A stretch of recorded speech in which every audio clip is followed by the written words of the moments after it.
The history of our story began long ago. At one point in time, around 3 billion years ago, we were floating around as tiny atoms in the little petri dish of the world. Fast forward to around 6 million years ago, and we see the emergence of the first hominids, the family of primates that includes humans. Around 1.9 million years ago, Homo erectus was the first species to leave Africa and colonize other parts of the world. They had larger brains than their primate ancestors.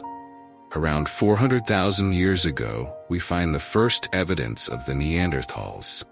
Their bodies were adapted to the cold environments of Europe and Western Asia, and their distinctive facial features were some of the most human-like ever seen. Then came us, the only surviving species of the genus Homo.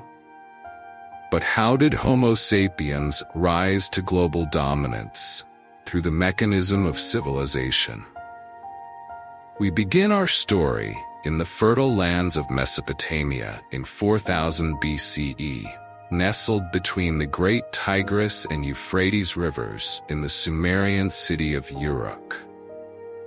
Instead of relying on hunting and gathering like our ancestors, the citizens of Uruk developed a way to harvest cereal grains like wheat and barley. However, turning cereal grains into edible food took a lot of work. In the beginning, they used an invention called a hand mill, which consisted of 2 stones. As the grains were crushed between the 2 stones, the flour was collected in a container and stored for future use. This was the start of something great, our modern world's first example of agriculture. No longer did humans depend on hunting animals or picking berries for food. Instead, using human ingenuity, they created their own food sources. This allowed Uruk to grow into a place with over 50,000 residents. However, this change had an effect on the human body. The average height of men drastically shrank from 5.9 to 5'3", and for women, from 5'3" to 5. Instead of being the super athletes of the past, humans became smaller, less noticeable farmers. People also became landlocked, changing the very essence of what it meant to be human. In the early 3000s BCE, according to legend, King Gilgamesh began his rule as a Sumerian king.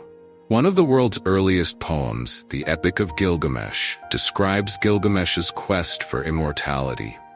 He meets a wise traveler named Utnapishtim, who tells a story of a great flood said to destroy the world.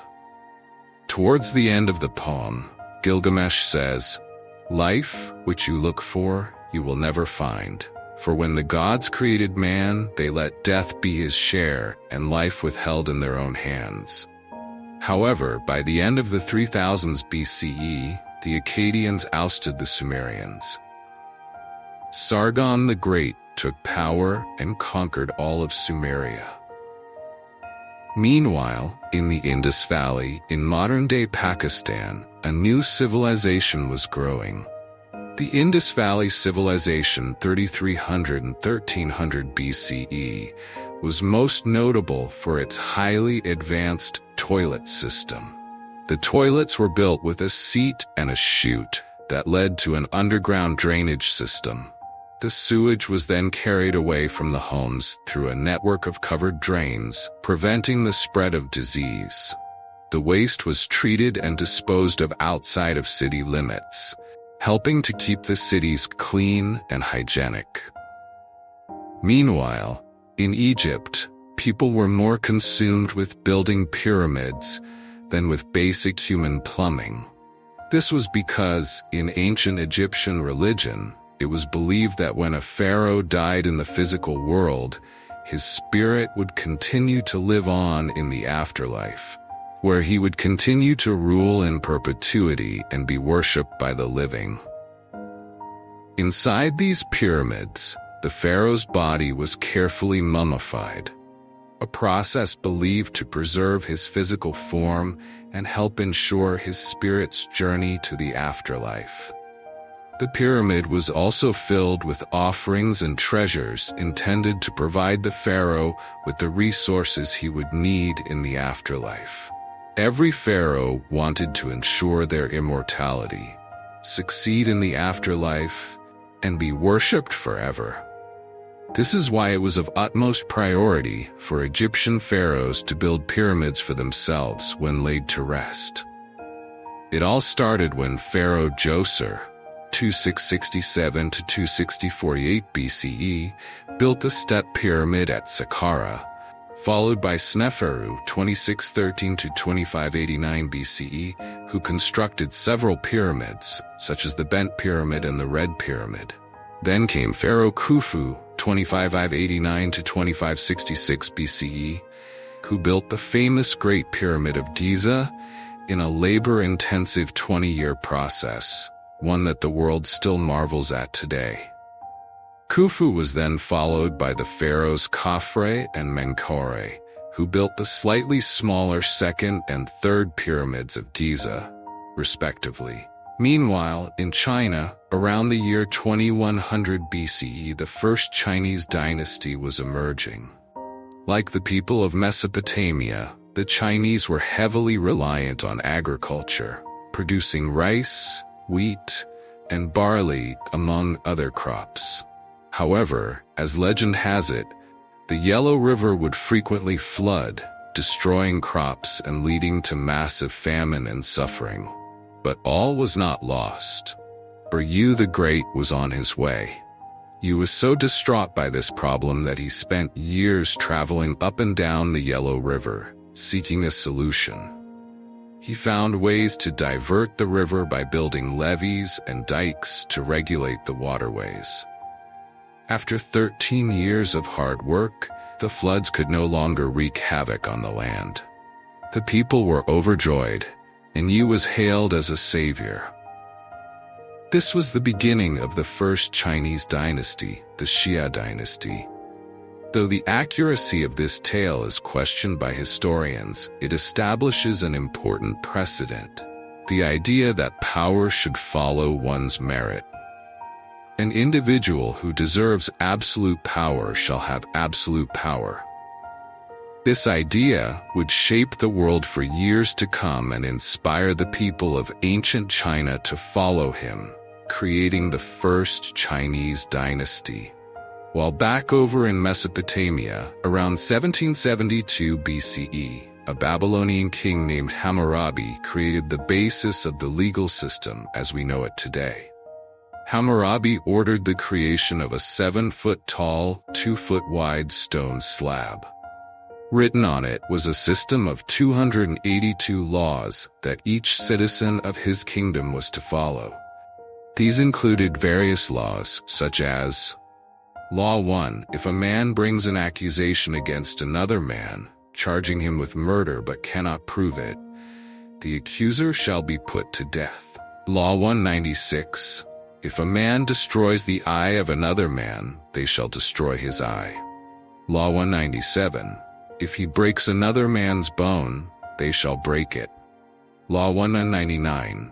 If he destroys the eye of a man's slave or breaks the bone of a man's slave, he shall pay half the slave's price.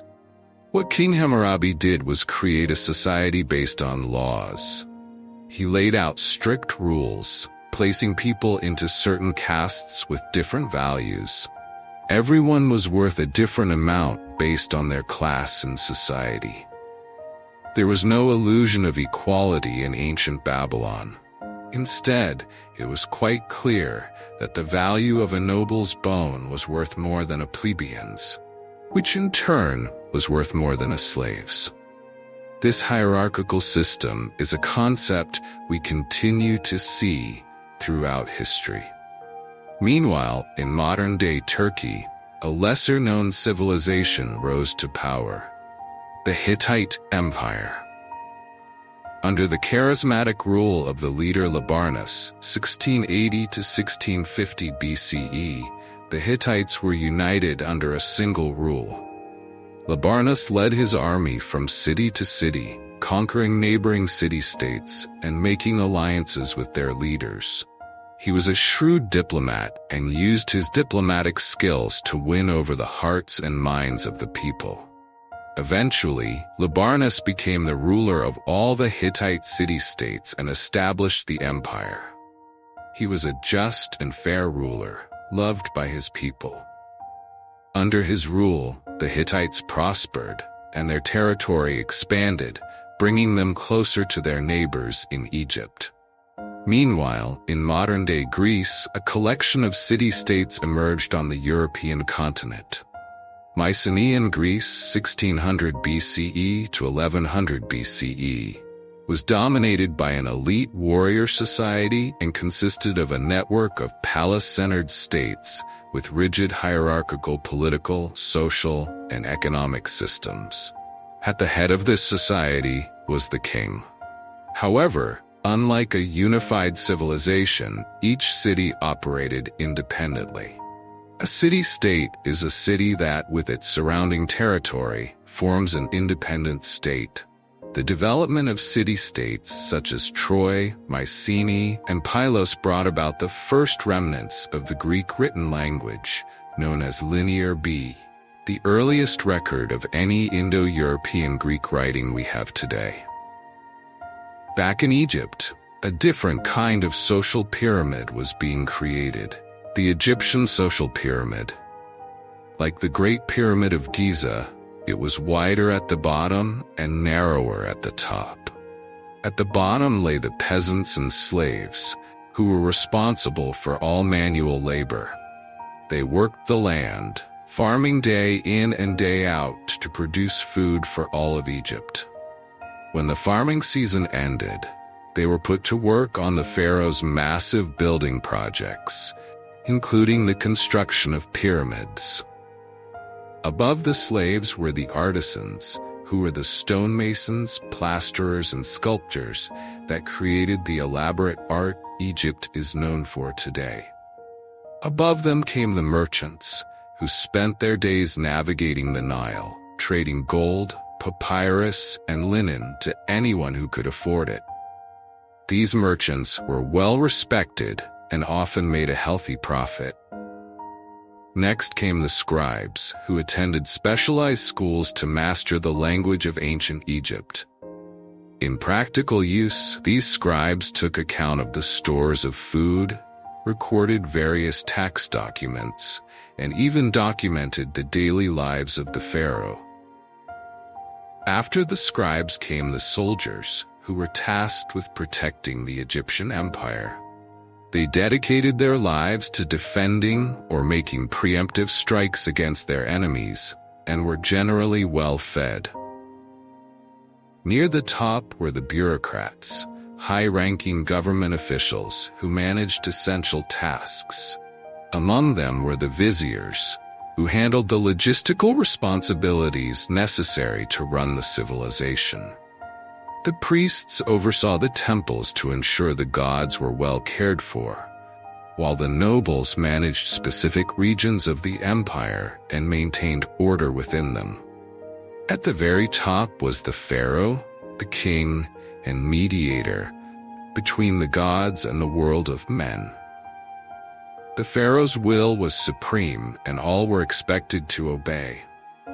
When the pharaoh died, he would be buried in a pyramid, where it was believed he would continue to rule over the Egyptian empire for eternity. Egyptian society was structured to serve the pharaoh. Taxes were collected from farmers for him. Artisans created unique crafts for him. Merchants ensured he was well supplied with necessary goods. Scribes recorded his thoughts. Soldiers protected his empire. And bureaucrats managed tasks the pharaoh couldn't attend to himself. Pharaoh Ramses II, 1279 to 1213 BCE, accomplished many extraordinary things within this social system. He orchestrated the construction of the temples of Abu Simbel, the Ramesseum, and the Temple of Karnak. He also expanded the Egyptian empire and reconquered lands lost by previous pharaohs, except for those controlled by the Hittite Empire. The Hittite king at the time, Muwatalli II, 1295 to 1272 BCE, was notorious for ordering his troops to attack his Egyptian neighbors. Following the example of Libarnus, Muwatalli sought to unify the world under Hittite rule. However, Ramses had had enough. Other pharaohs had tried to stop the Hittites before, but Ramses knew that for his empire to succeed, he would have to counterattack. His target was the city of Kadesh. Ramses rode in on his chariot with 4 divisions of 20,000 men, ready to confront Muwatalli and his forces. However, the Hittites were already aware of the Egyptian invasion through espionage. They fortified their city with 40,000 of their own men, preparing for the confrontation. Ramses decided to split his forces, hoping to draw Muwatalli out, but Muwatalli did not take the bait. This decision to split his forces left Ramses exposed, giving Muwatalli and the people of Kadesh a significant advantage. Historians believe the Hittites came out from the fortifications of Kadesh and trapped Ramses's forces by the river. Yet, for some unknown reason, they didn't press their advantage, resulting in the Battle of Kadesh ending in a draw. After the battle, both sides decided it would be best to stop their hostilities and live in peace. Following Muwatalli's death, the new king, Hattusili III, took the throne of the Hittite Empire.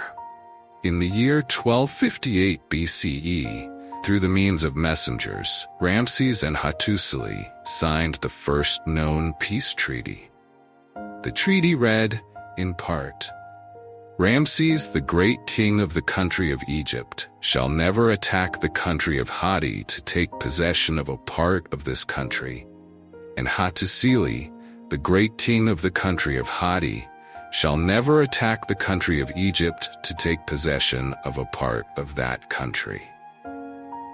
Then, a period of friendship occurred between these two once warring nations. The Hittites were skilled in metalwork and taught the Egyptians to make superior weapons and tools. At the same time, the Egyptians, masters of agriculture, shared their knowledge with the Hittites. Trade thrived, benefiting both civilizations, and both prospered. This showed that peace could indeed lead to prosperity. This agreement remained in place until around 1200 BCE, when the Hittite Empire fell due to constant attacks from the Sea Peoples, leaving the Hittite Empire lost in the annals of history. Meanwhile, on a continent far away, the first civilization in the Americas was beginning to emerge in what is now Mexico. The Olmec civilization, 1200 BCE to 400 BCE, is often considered the mother civilization of Native American cultures. Sadly, not much is known about them due to their use of hieroglyphs, which historians have yet to decipher.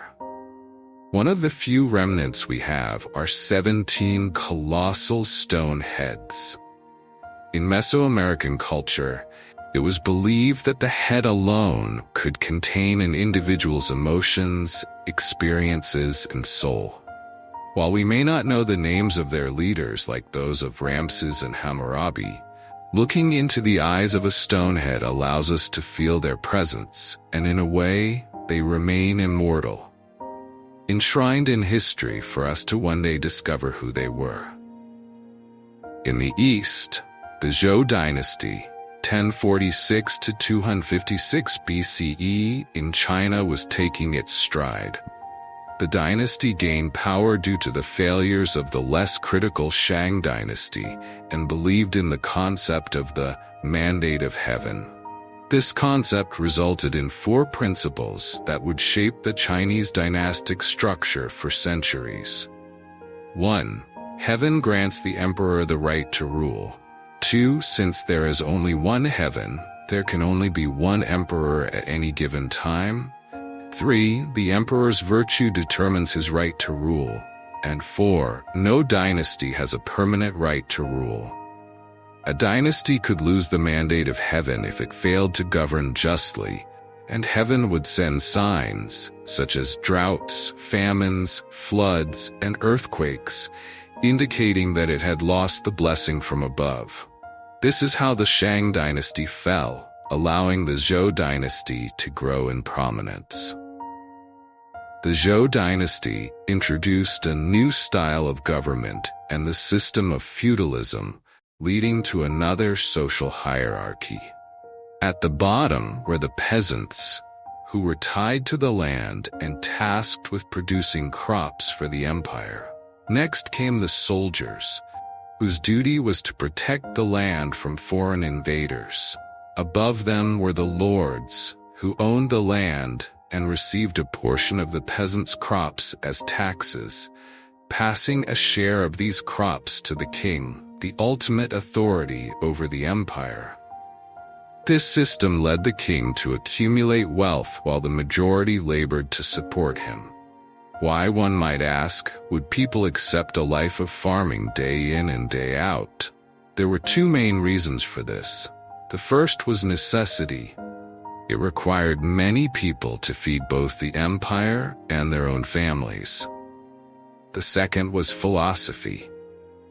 Toward the end of the Zhou dynasty, Eastern philosophy emerged. Confucius introduced a philosophical system called Confucianism, which emphasized the importance of respect, loyalty, and responsibility in all relationships. A central concept of Confucianism is called Li, which can be translated as rituals, customs, or manners. Li refers to both formal and informal social conventions that guide societal behavior. It is viewed as essential to maintaining order and harmony in social relationships. Meanwhile, Laozi developed another philosophy called Taoism. The word Tao means the way or the path. And Taoism teaches that individuals should seek to align themselves with the natural flow of the universe rather than struggling against it. The focus is to live peacefully within oneself and not to worry about external things beyond one's control. Just focus on what is essential, like farming. One of the most well-known principles from Taoism is the concept of yin and yang, representing complementary and interdependent forces in nature, such as light and dark, hot and cold, masculine and feminine. Taoism teaches that by balancing these opposing forces, individuals can achieve harmony and fulfillment. Together, Confucianism and Taoism helped make life bearable for ancient Chinese farmers. As time progressed, the city-states of ancient Greece began to expand. Around 800 BCE, the Greeks realized that the land they occupied was largely infertile, and to produce grain, an essential staple, they needed to import it. Thus, Greek city-states began colonizing surrounding regions. At its peak, the city-state of Miletus had over 90 colonies throughout Europe, producing food for the Greeks. Greek colonies were established as far away as modern-day Marseille in France to regions of Russia. One of these newly emerging city-states was Rome. As legend has it, Romulus and Remus were twin brothers abandoned by their parents and set adrift in the Tiber River. As their basket floated along, a female wolf discovered the orphans and nursed them back to health. When Romulus and Remus grew up, they decided to found a city at the spot where the wolf had rescued them. However, both brothers wanted the city named after themselves. Their rivalry became so intense that Romulus eventually killed Remus, establishing the city of Rome in 753 BCE. While the Greek city-states were focused on colonizing, Cyrus the Great was about to build an empire. At that time, the Persians were under the rule of the Medes. According to legend, when Cyrus was born, his grandfather, King Astyages of Media, had a vivid dream that this grandson would one day revolt against him. King Astyages ordered his chief advisor to kill the baby. However, the advisor instead handed the infant over to a shepherd to raise. When Cyrus turned 10, Astyages discovered his grandson's identity and, remembering the dream, wanted to kill him. Yet, against his instincts, he allowed Cyrus to live, a decision that would prove to be his undoing. When Cyrus became a man, he gathered an army and revolted against his grandfather. As prophecy had foretold, Astyages surrendered in 550 BCE. Cyrus then began his quest for conquest, eventually taking over Babylon, Mesopotamia, and even the Indus Valley civilization, creating a vast empire. His conquests even extended to the Greek colony of Ionia in Asia Minor, marking the beginning of the Great Persian Empire. Upon Cyrus's death, the empire was left to his successors, and Darius the Great would soon rise to prominence. Meanwhile, back in Greece, various city-states began to gain power, with two at the forefront, Sparta and Athens. Sparta was a military powerhouse. The Spartans believed that all aspects of life should focus on physical strength and warfare. If a Spartan newborn appeared unhealthy, it would be abandoned or even killed. Boys were taken from their families at a young age and rigorously trained to become soldiers. This brutal training involved intense physical conditioning, weapons practice, and exposure to harsh living conditions. A Spartan's entire life was centered on warfare, and this focus on militarism permeated Spartan society, which was structured into three main groups. The ruling class of aristocrats held political power, while free non-citizens, although unable to participate in government, were still expected to serve in the military. The third group was the Helots, an enslaved population that provided labor for the Spartan state. Life in Sparta was harsh, brutal, and entirely focused on military strength. Meanwhile, to the north, Athens was experimenting with a form of democracy.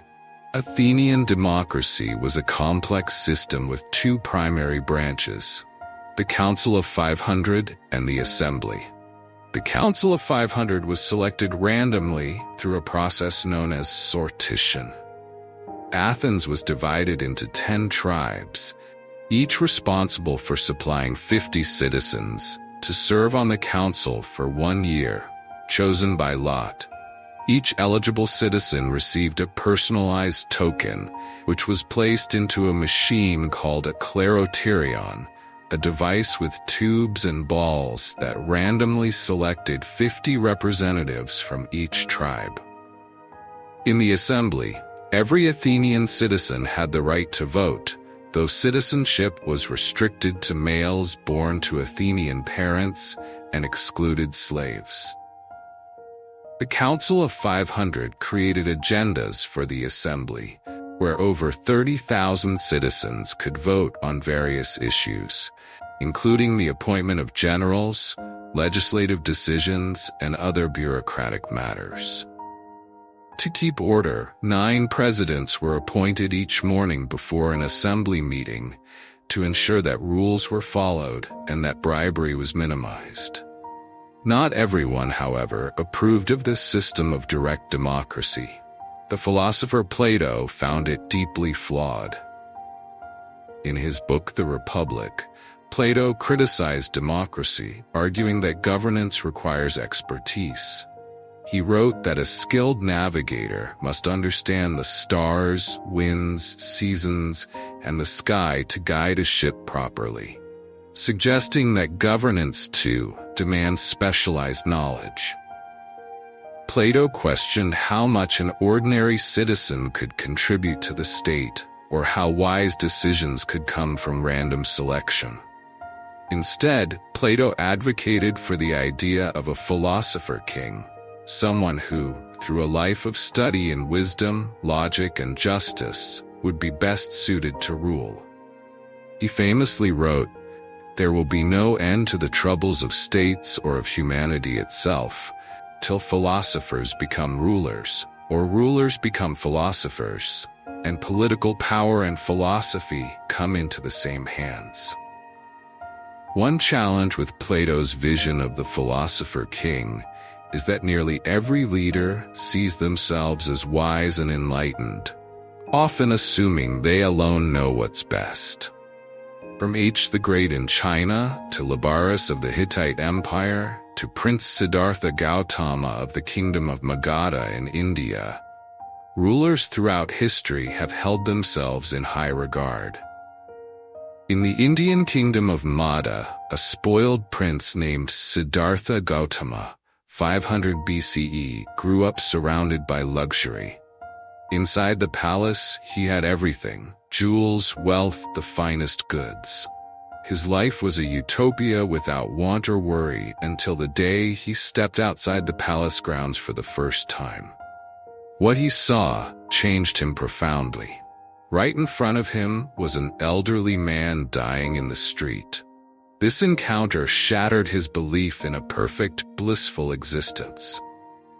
Like Gilgamesh in ancient times, Siddhartha realized that suffering and death were an inevitable part of life.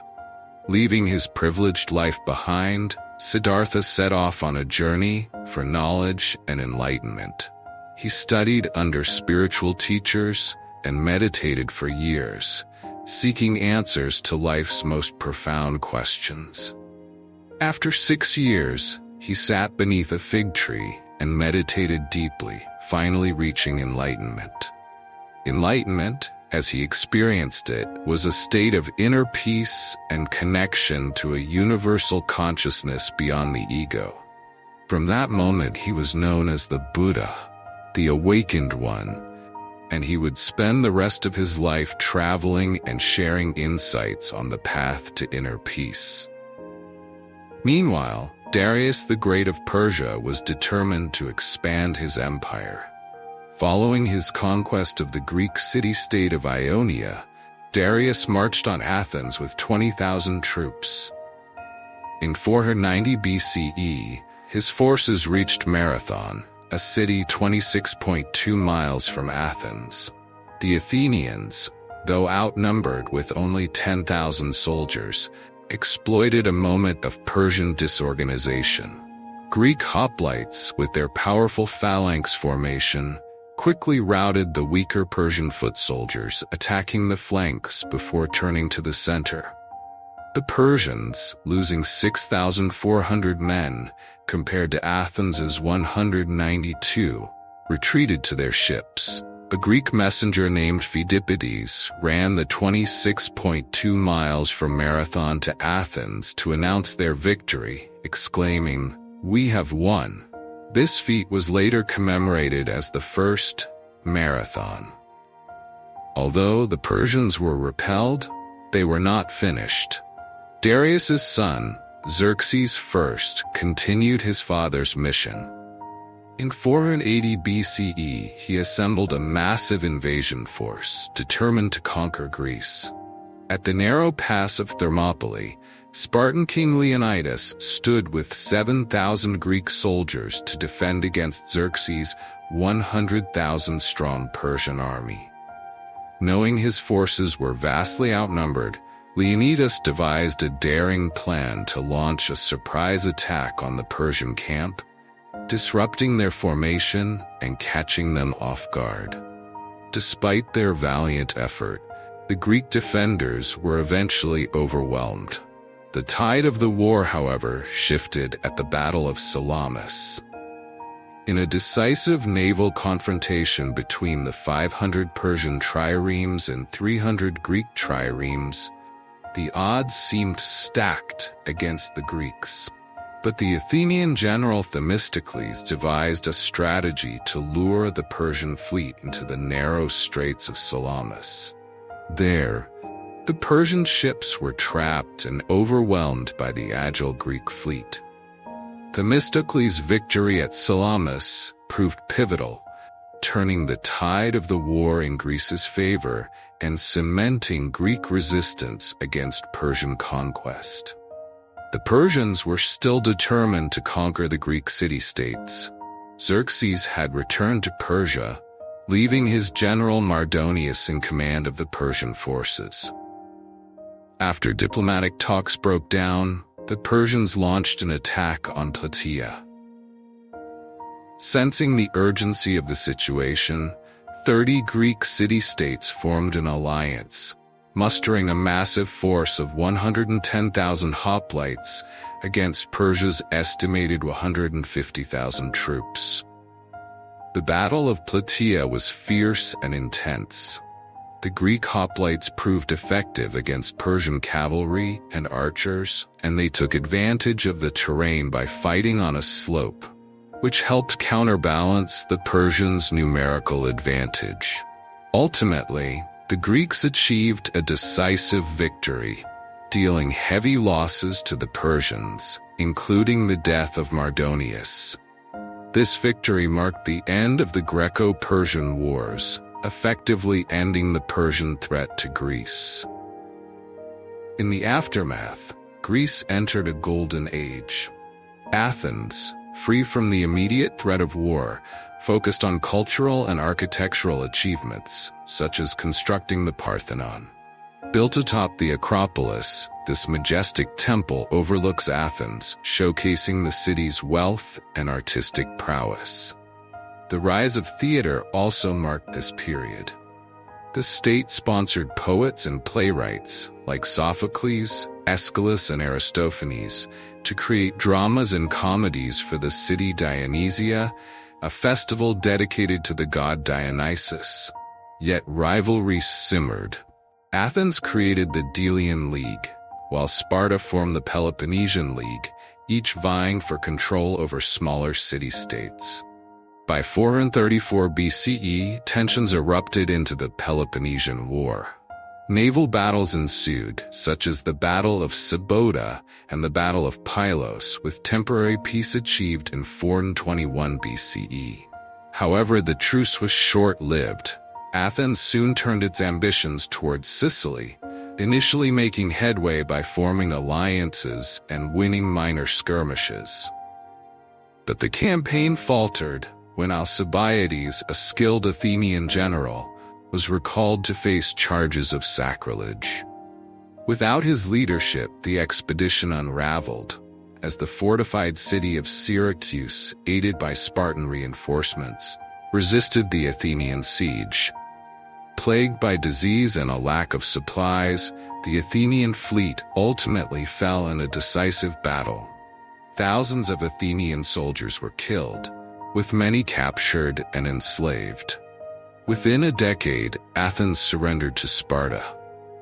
Both city-states emerged significantly weakened, marking the end of the golden age of legendary Greece and setting the stage for a new conqueror. Meanwhile, in the east, the Zhou dynasty's long 800-year rule was coming to an end. The loss of the mandate of heaven, a divine endorsement of their right to rule, led to a period of chaos known as the Warring States period, 475 to 21 BCE.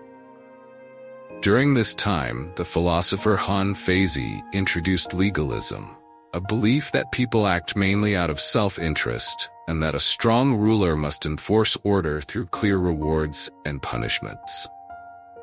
Legalism asserted that only a powerful, disciplined ruler could maintain social order, ultimately shaping the foundation of China's future governance. In the heart of the Oaxaca region of Mexico, the Zapotec civilization began to flourish. The capital city, Monte Alban, was constructed atop a mountaintop overlooking the Oaxaca Valley. This elevated city served as home to a ruling elite who oversaw a hierarchical society comprising middle-class artisans and lower-class farmers. Known for their innovative agricultural practices, the Zapotec people developed techniques to cultivate maize and other crops, ensuring food stability even during droughts. They also created an early writing system using symbols and glyphs, and developed an advanced calendar based on 260-day and 365-day solar cycles. Meanwhile, in Greece in 356 BCE, the famed commander Alexander the Great was born in the city of Pella, Kingdom of Macedon. Alexander was raised with an awareness of his future as a leader, being the son of King Philip II and Queen Olympia. His tutor, however, was perhaps his greatest influence, the philosopher Aristotle, known as the father of logic. Aristotle introduced the scientific method and pioneered fields like biology and taxonomy. His teachings in philosophy, ethics, and art left a mark on Alexander, preparing him for a life of conquest. At 20, following his father's assassination in 336 BCE, Alexander took the throne. Determined to maintain his family's power, he quickly suppressed a rebellion in Thebes by marching his army 240 miles in just 14 days. When the city refused to surrender, he razed it, killing 6,000 and enslaving the survivors. This brutal response sent a message of intimidation, enabling him to assert control over Greece before setting his sights on Persia. In 333 BCE, Alexander faced the Persian army, led by King Darius III, at the Battle of Issus. Darius was defeated and forced to flee, allowing Alexander to capture key cities, including the strategic port of Tyre. In 331 BCE, he met Darius again at the Battle of Gaugamela near the Tigris River. Despite being outnumbered, Alexander achieved a decisive victory through superior tactics, shattering the Persian forces and forcing Darius to flee. Alexander then took Babylon and the Persian capital Persepolis, capturing immense wealth and cultural significance.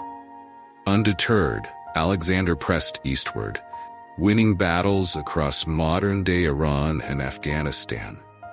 Eventually, he crossed the Hindu Kush mountains into India. However, after years of relentless campaigning, his troops grew weary and refused to go further, compelling him to turn back. While Alexander's campaign faltered in India, a new powerhouse emerged, the Maurya Empire. At its height, it spanned much of modern-day India, Pakistan, Bangladesh, and Afghanistan. The Maurya Emperor Ashoka the Great, initially committed to expansion, changed course after a devastating war in Kalinga. The brutal conflict claimed over 100,000 lives, leaving Ashoka haunted by the destruction he had caused. Seeking peace, he embraced Buddhism, promoting nonviolence and kindness. Ashoka issued edicts on rocks and pillars throughout the empire, advocating respect for all religions and abolishing slavery. In contrast, the West glorified a hero's death in battle, viewing it as an honorable end. This concept differed significantly from Ashoka's values, highlighting a divide between Eastern and Western ideals of leadership and honor. Alexander died in anonymity a few years later in Babylon at the age of 32. Throughout his expeditions, he spread Greek ideas inspired by his wise teacher Aristotle, planting the seeds of Western culture that we recognize today. However, after Alexander's death, his vast empire struggled to sustain itself. His generals fought fiercely over leadership, each vying for power, leading to infighting and chaos. Eventually, in 323 BCE, after years of senseless wars, the Greek generals divided the empire into three major factions: the Ptolemies in Egypt, the Seleucids in the east, and the Antigonids in Greece. One of Alexander's generals, Ptolemy, led Egypt into a prosperous era.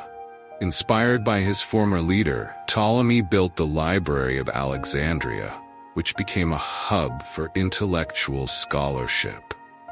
Scholars from around the world flocked to the library to exchange ideas, laying the groundwork for great philosophers like Plato and Aristotle, who became the backbone of Western culture. Meanwhile, the Seleucid general, Seleucus, gained control of Babylon, which had become a cultural melting pot, blending Greek, Persian, Indian, and Central Asian influences. Despite this diversity, Seleucus favored Greek ideas and the Greek language. Under King Antiochus II, 223 to 187 BCE, the Seleucid Empire reached its height, covering vast territories from modern-day Turkey to Pakistan, one of the largest empires on record before the rise of Rome. In contrast, the Antigonids, who ruled Greece, struggled significantly. By the time Antigonus first took power, the Greeks had diminished, and the glory of their age had faded. While the Ptolemies, Seleucids, and Antigonids went their separate ways, Rome was on the rise, soon facing a formidable adversary, Carthage.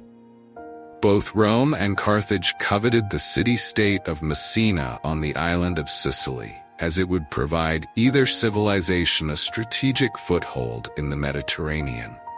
The First Punic War erupted, lasting 20 years and concluding with Carthage's defeat in 241 BCE and the signing of the Treaty of Lutatius. However, this peace was short-lived, and in 218 BCE, the Second Punic War began when the Carthaginian general Hannibal invaded Italy with his army, including war elephants, aiming to conquer Rome. Hannibal achieved several early victories, including a stunning win at the Battle of Cannae in 216 BCE. But he was ultimately defeated by the Roman general Scipio Africanus at the Battle of Zama in 22 BCE. This defeat led to Carthage's complete downfall, forcing it to cede its territories to Rome and marking the end of the Carthaginian Empire. With this victory, it became clear that Rome was poised to dominate the West. Simultaneously, in the East, the Qin dynasty under Qin Shi Huang emerged as a formidable power, 221 to 206 BCE, after the end of the Warring States period. Qin Shi Huang aimed to unify diverse China under a centralized government, dividing the lands into 36 command areas overseen by governors, military commanders, and imperial inspectors. Strict adherence to the laws of the Qin was enforced, and harsh penalties awaited those who disobeyed. This was legalism in action. A strong government with severe laws rooted in the belief that humans are inherently selfish. However, the mandate of heaven for the Qin dynasty was short-lived. After Qin Shi Huang's death, China fell into turmoil. Liu Bang, the leader of a revolt against the Qin, established the Han dynasty, 206 to 195 BCE. Rejecting the strict legalism of his predecessor, Liu sought to create a Confucianist paradise, promoting ideals of moderation, virtue, and piety throughout the empire. Under the Han dynasty, silk production soared, and the pursuit of profit became widespread. In 138 BCE, Emperor Han Wu dispatched an imperial envoy to connect with the cultures of Central Asia and the Mediterranean. This marked the beginning of trade along the Silk Road, where Chinese merchants would bring their silk to the Middle East and eventually Europe for high profits. Initially, the route was relatively short.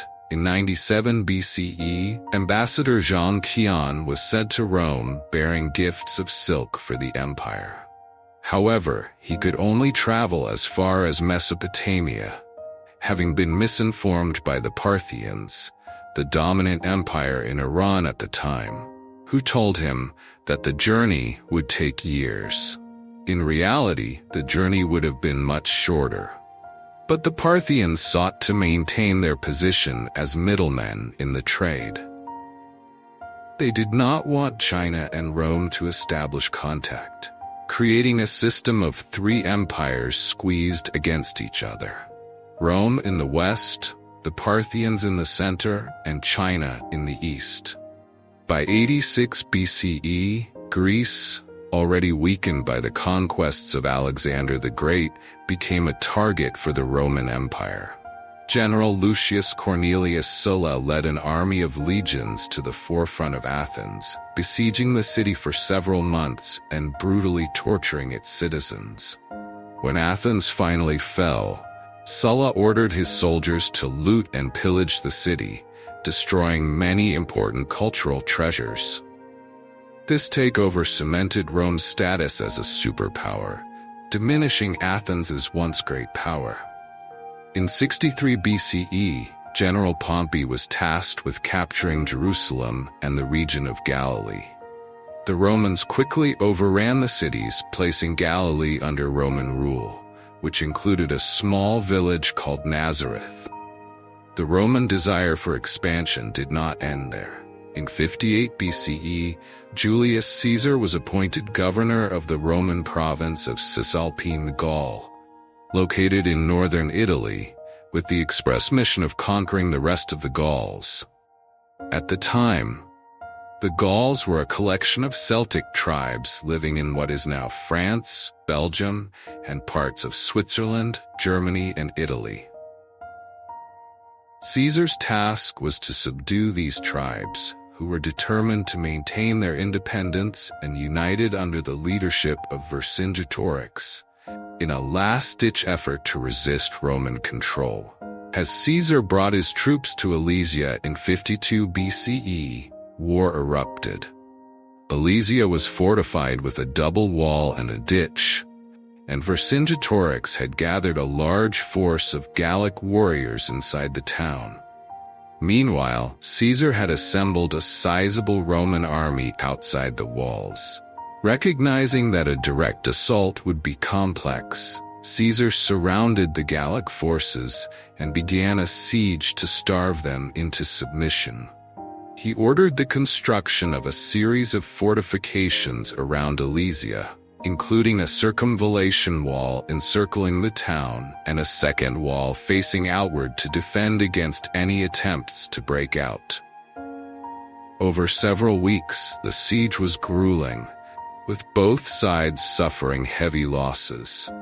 The Gallic warriors made several attempts to break free, but were repelled by Caesar's forces.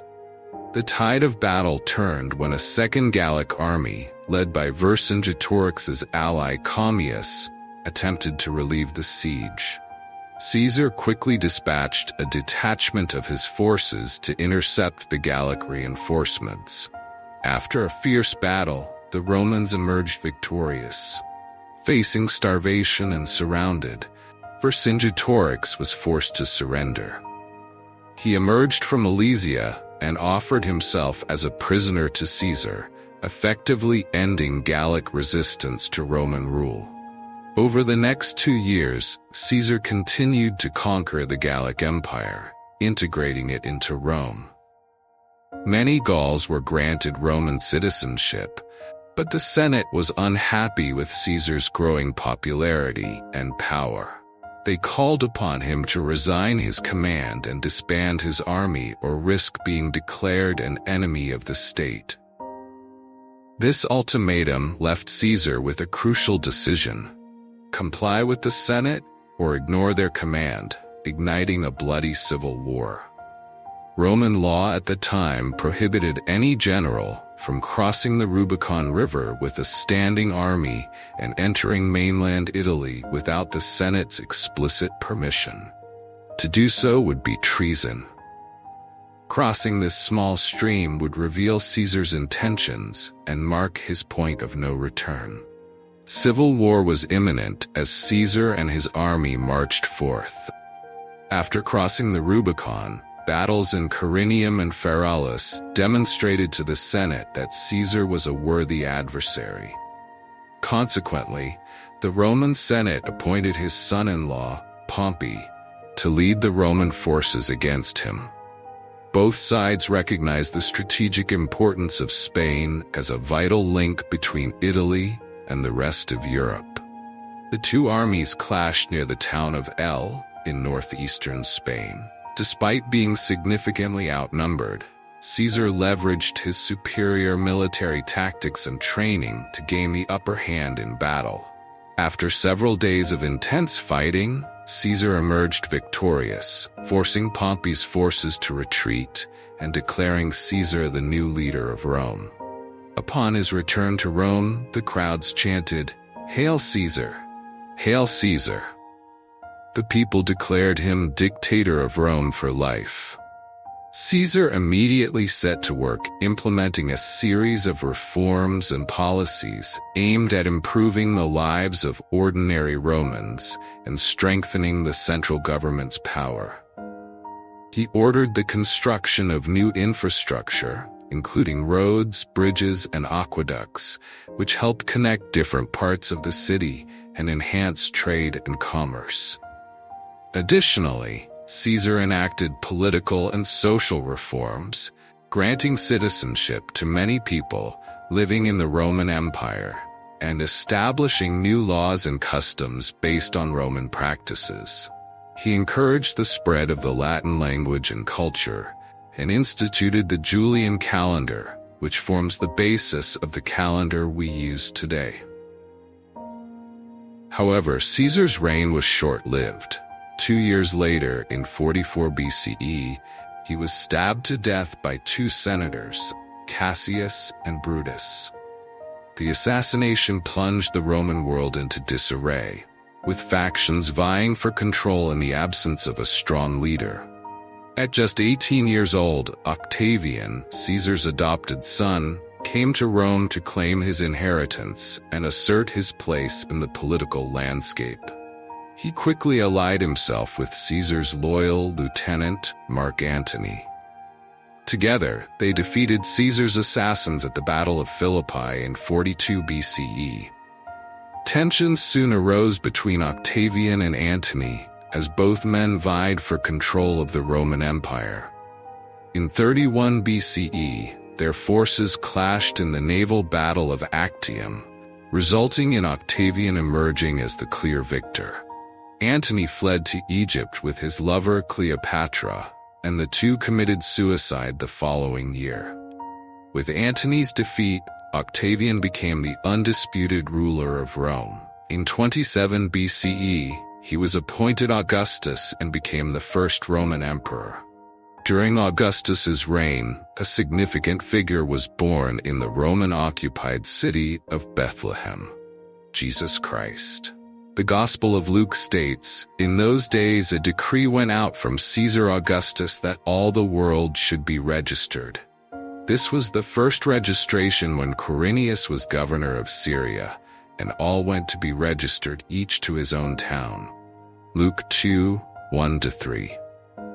This census was a crucial aspect of Roman society, establishing population counts for taxation purposes. Thus, the heavily pregnant Mary and her betrothed husband Joseph had to travel 90 miles on foot from Nazareth to Bethlehem to complete this legally required census. Upon their arrival, they discovered that there was no room for them in the inn, forcing them to take shelter in a stable, where Mary gave birth to Jesus. Following his birth and the completion of the census, Mary and Joseph returned to Nazareth with their extraordinary son. As the years passed, Jesus would grow to become a significant figure in history. As stories about Jesus spread, more and more followers began to worship him as their Messiah. They claimed he could catch an endless amount of fish, cure the blind, and that he was the Son of God. His closest disciples, Matthew, Mark, Luke, and John, started documenting his life journey, with each writing a portion of what would become known as the Gospels. These accounts covered many of the same events in the narrative of Jesus Christ's life, and the testimony of a child born in a stable ultimately changed the world forever. Although many loved Jesus, others viewed him as a threat. Emperor Tiberius succeeded Augustus and reigned from 14 AD to 37 AD. Tiberius was notorious for employing delators, a network of informants rewarded for spying on suspected traitors and criminals. Those reported by the delators faced treason trials, often resulting in executions or forced suicides. At the time, Pontius Pilate served as the prefect of Judea and was no stranger to the harsh punishments meted out to traitors. As Jesus' influence grew, he became an increasingly political threat. Following Tiberius's directives, Pilate faced no practical choice but to execute Jesus by crucifixion. Thus, as Jesus hung on the cross, a new religion was born, Christianity. In its early days, Christianity was merely a small sect of Judaism. However, its growth would be unparalleled. Paul of Tarsus traveled across the known world, from Greece to Turkey to Syria, spreading the word of his chosen Lord. His missionary journeys are documented in the New Testament, particularly in the book of Acts. The more Paul traveled, the more followers he gained, but this also created more enemies. The divide between monotheism and polytheism intensified, making it increasingly difficult for Romans to accept a religious population that rejected gods like Mars and Jupiter. In July of 64 AD, the Great Fire of Rome devastated 2/3 of the city. Emperor Nero, seeking a scapegoat, blamed the Christians for the disaster. To fund the massive repairs, Nero instituted heavy tributes across the empire and printed more Roman currency, creating an inflationary effect unprecedented in the empire's history. This new policy angered those living under Roman rule outside of Rome. In 66 AD, tensions culminated in a revolt in the holy city of Jerusalem.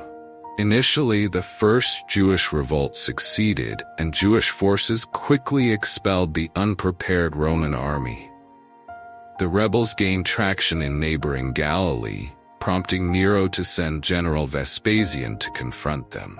Vespasian pushed most rebels into Jerusalem. By the time he was proclaimed emperor in 69 CE, a siege of the city began around Passover in 70 AD. The Romans depleted Jerusalem's food and water supplies, causing infighting among the Jews and leaving them vulnerable to attack. By August, the Romans breached the city's defenses, killing much of the population and destroying many holy sites. With the Jewish forces decimated, polytheism continued to thrive. Under Emperor Trajan from 98 to 117 AD, the Roman Empire reached its greatest territorial extent, stretching from modern-day Britain to the Persian Gulf. Roman rule was widespread, except in the Americas, which the Romans were unaware of at the time.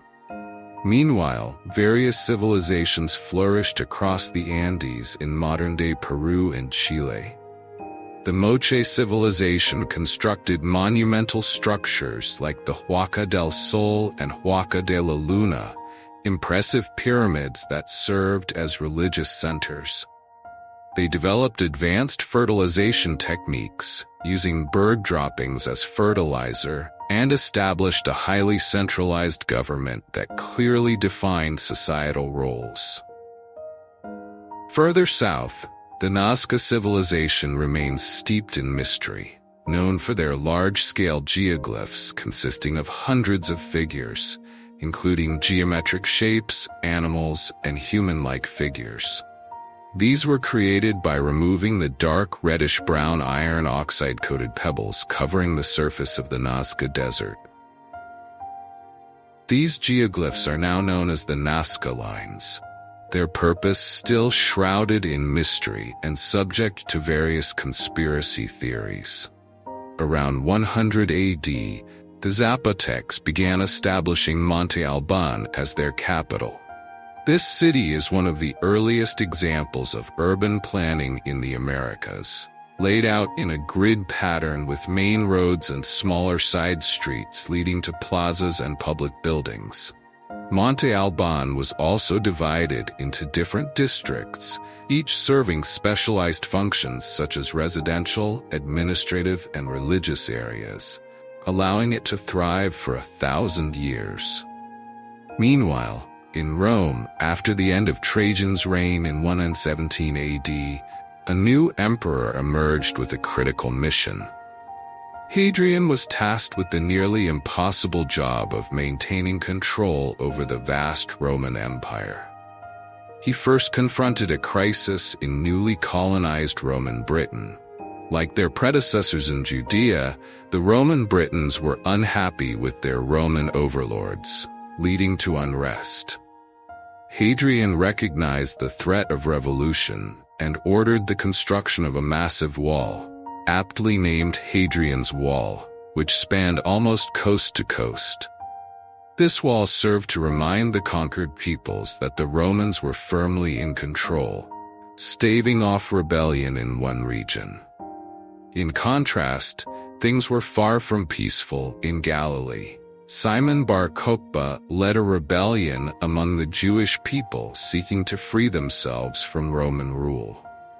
The Romans were developing a new city called Aelia Capitolina over the ruins of Jerusalem, complete with dedicated to polytheistic gods like Jupiter. By 132 AD, Bar Kokhba had become a significant military leader, and many Jews regarded him as the Messiah who would save them and restore their independence. His troops stormed Aelia Capitolina, nearly overwhelming the Roman garrison. However, Hadrian would not tolerate this insurrection. He sent a force of 120,000 men to Judea to conquer and force the Jewish people into submission. As Cassius Dio states in his History of Rome, 50 of their most important outposts and 985 of their most famous villages were razed. 58,000 men were slain in the various raids and battles, and the number of those who perished by famine, disease, and fire was past finding out. Thus, nearly the entire region of Judea was rendered desolate. While Rome asserted its dominance, the message was quite different in China. The ideas of Buddhism were spreading alongside the philosophies of Confucianism and Taoism, helping to solidify and strengthen the Han dynasty. In contrast, the Mayans in America were constructing impressive architectural feats across northern Petén.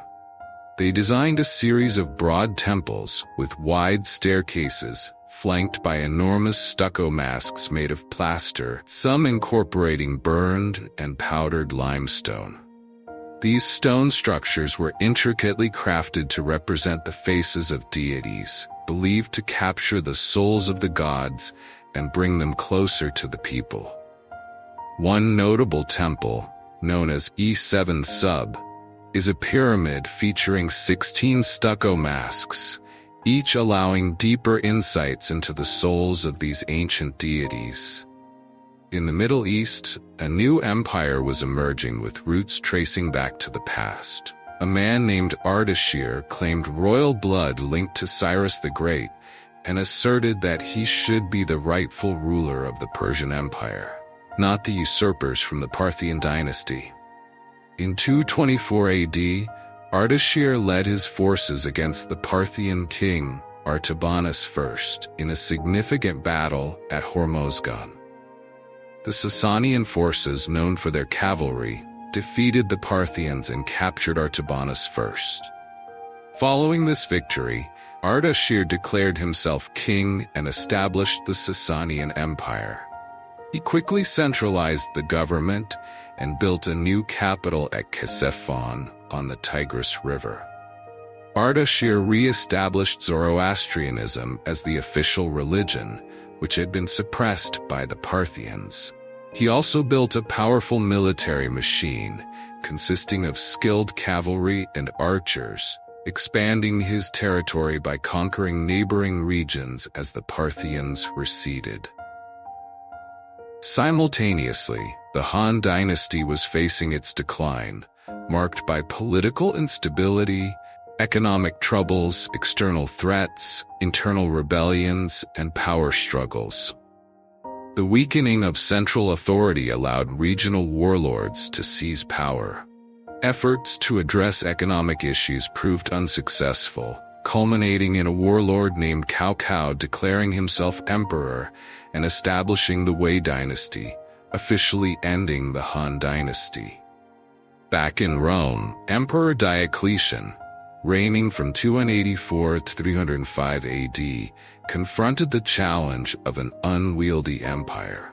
He created the Tetrarchy, dividing the realm into 4 regions, each governed by a separate emperor.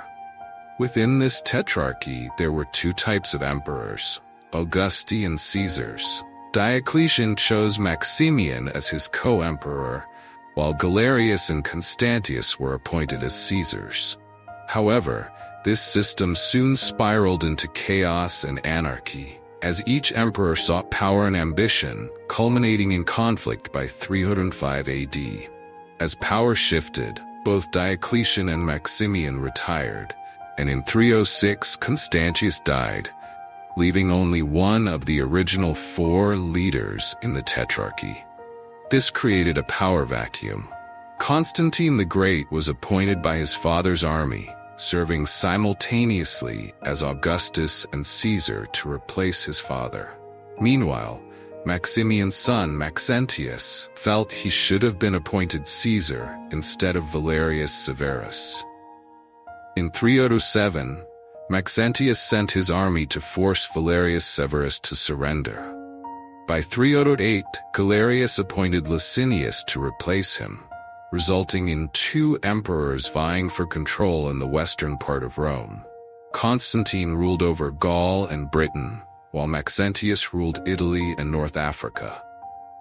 Maxentius faced difficulties consolidating his power and encountered increasing resistance from the people of Rome. To secure his hold, he ordered the construction of a new bridge across the Tiber River near Rome, known as the Milvian Bridge. Seeing Maxentius as a threat, Constantine decided to march on Rome to confront him. As the 2 armies approached each other near the Milvian Bridge, Constantine had a vision of a cross in the sky with the words, "In this sign, conquer."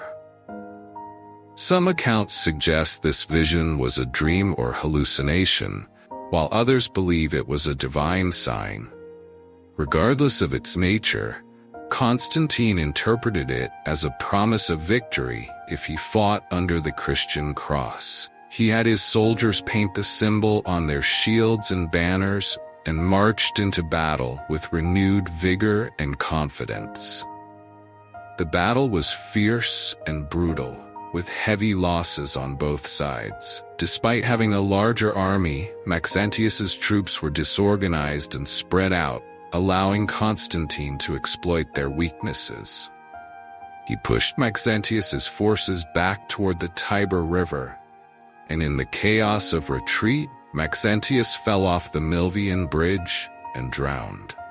After his victory, Constantine met Licinius in Milan to confirm political and dynastic arrangements, resulting in the Edict of Milan. This edict granted power over the Eastern Roman Empire to Licinius and established Constantine's sole authority over the West. More importantly, it extended religious tolerance to Christians and restored properties confiscated during previous persecutions. However, the peace between the 2 rulers was short-lived. Despite the edict allowing for the safety of Christians, Licinius remained a staunch pagan, leading to growing tensions. In 324 AD, their armies clashed near the city of Chalcedon, where Constantine's military might prevailed. He forced the Eastern Roman army toward the sea, resulting in many deaths and captures. Constantine emerged as the sole ruler of Rome, while Licinius was executed by hanging.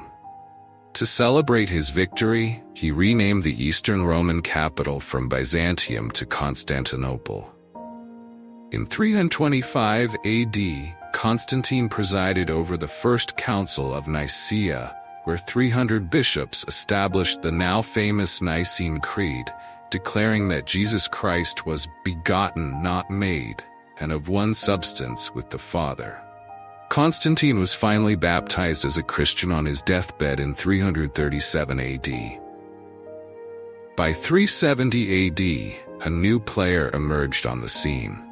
The Huns, a nomadic civilization known for their mastery of warfare. According to legend, they began horsemanship training as early as age 3, and to toughen their warriors, they would strike their own with swords to teach them how to endure pain.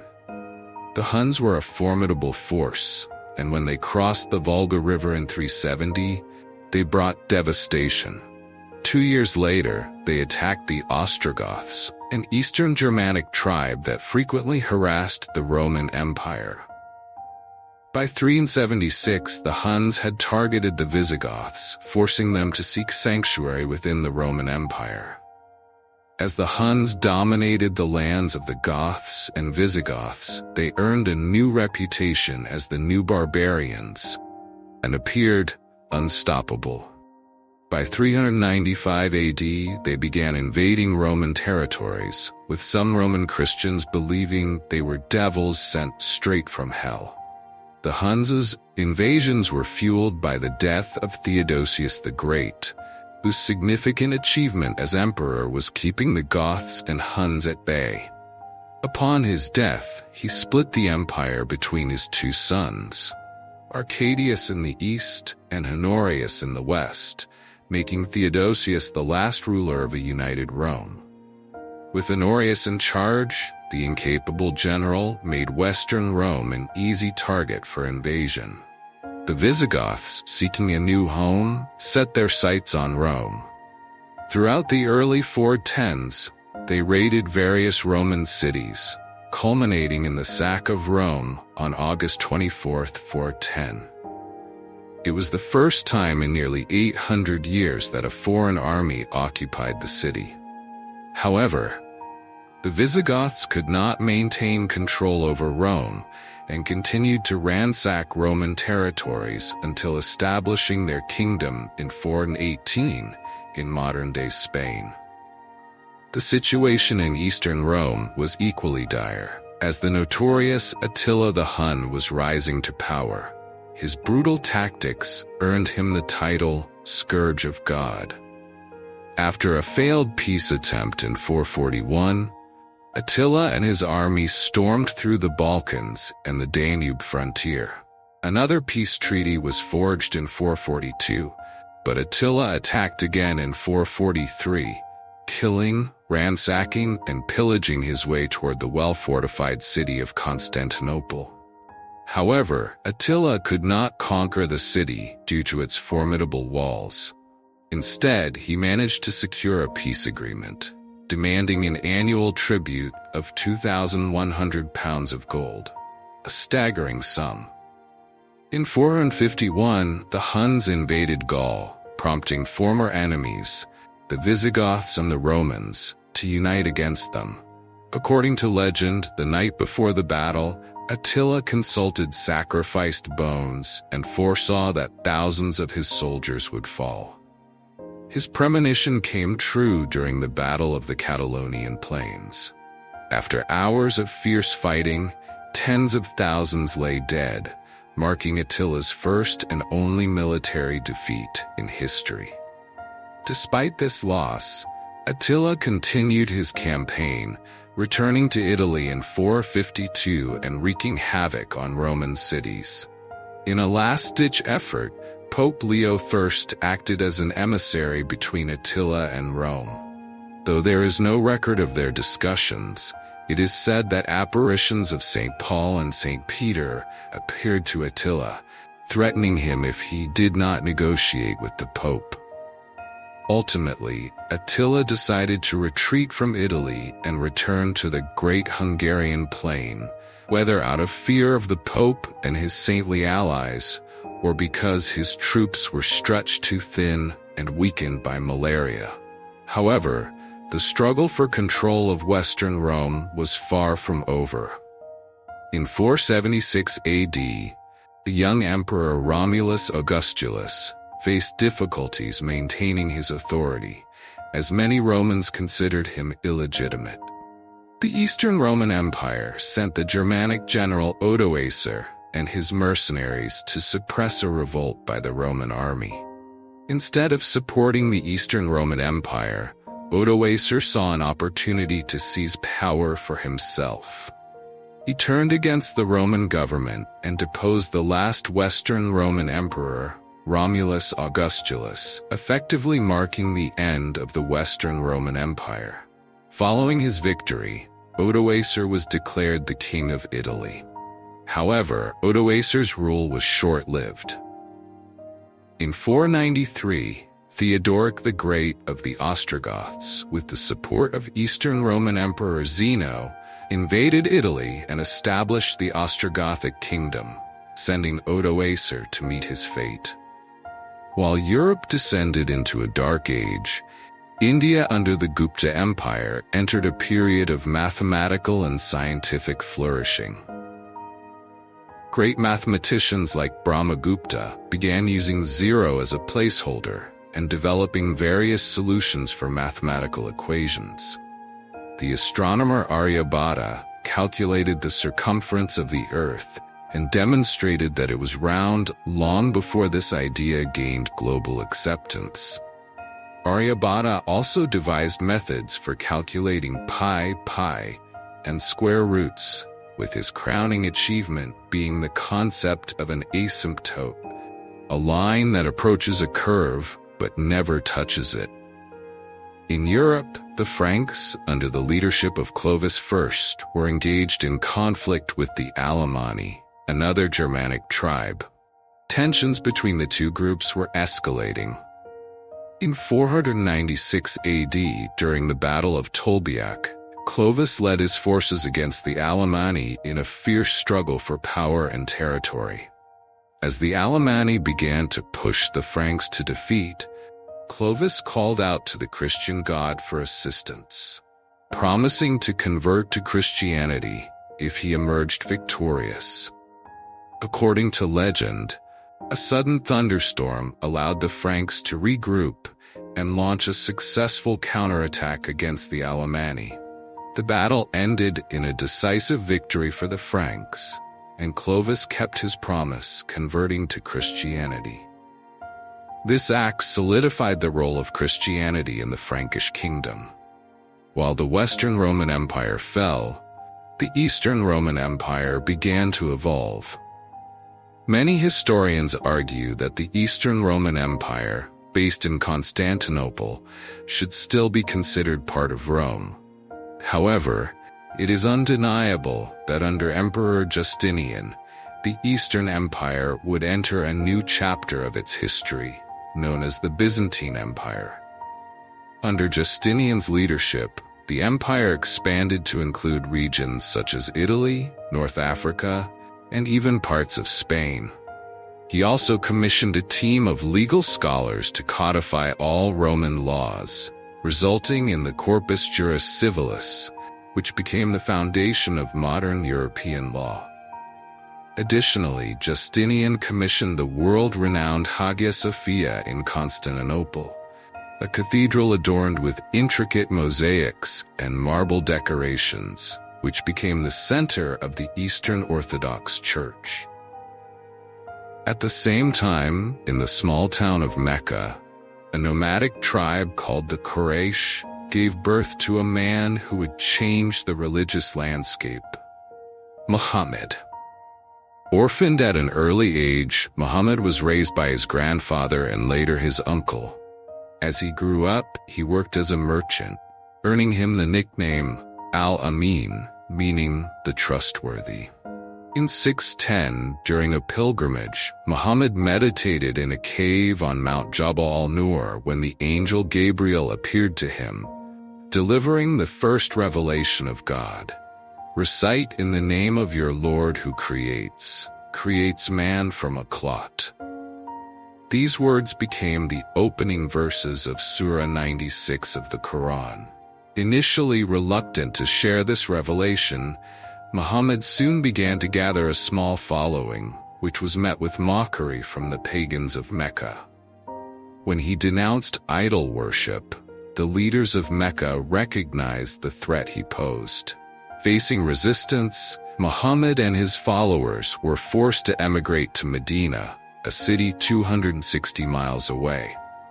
There, Muhammad played a crucial role in ending various civil wars and creating a prosperous Muslim community. However, this prosperity faced challenges from the Quraysh and their allies, who marched on Medina with a large army. To defend the city, Muhammad devised a plan to dig a trench around its perimeter, making it difficult for the enemy forces to penetrate. For several weeks, the Quraysh attempted to breach the trench, but strong winds and heavy rains ultimately forced them to abandon the siege, marking a victory for the Muslims. In 630, the Muslim army marched into Mecca and took the city with minimal casualties. Muhammad granted amnesty to enemy leaders who had once opposed him, successfully converting most of the Meccan population to Islam. By the time of his death, the Muslims had united the Arabian Peninsula under the banner of Islam. After Muhammad's death, a series of caliphs or leaders took charge of the Muslim community, starting with Abu Bakr, a close companion of the Prophet. Under the caliph's leadership, the Muslim community expanded its territory, conquering new lands and spreading the message of Islam.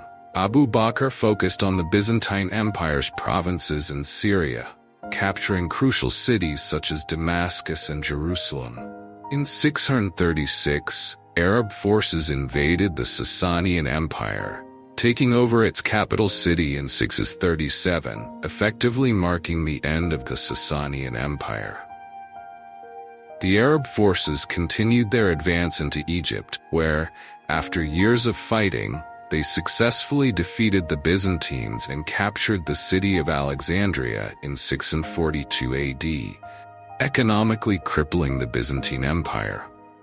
By 716, the Arab forces had conquered much of North Africa, including Carthage and parts of Spain, creating an extensive empire that stretched from Lisbon to China.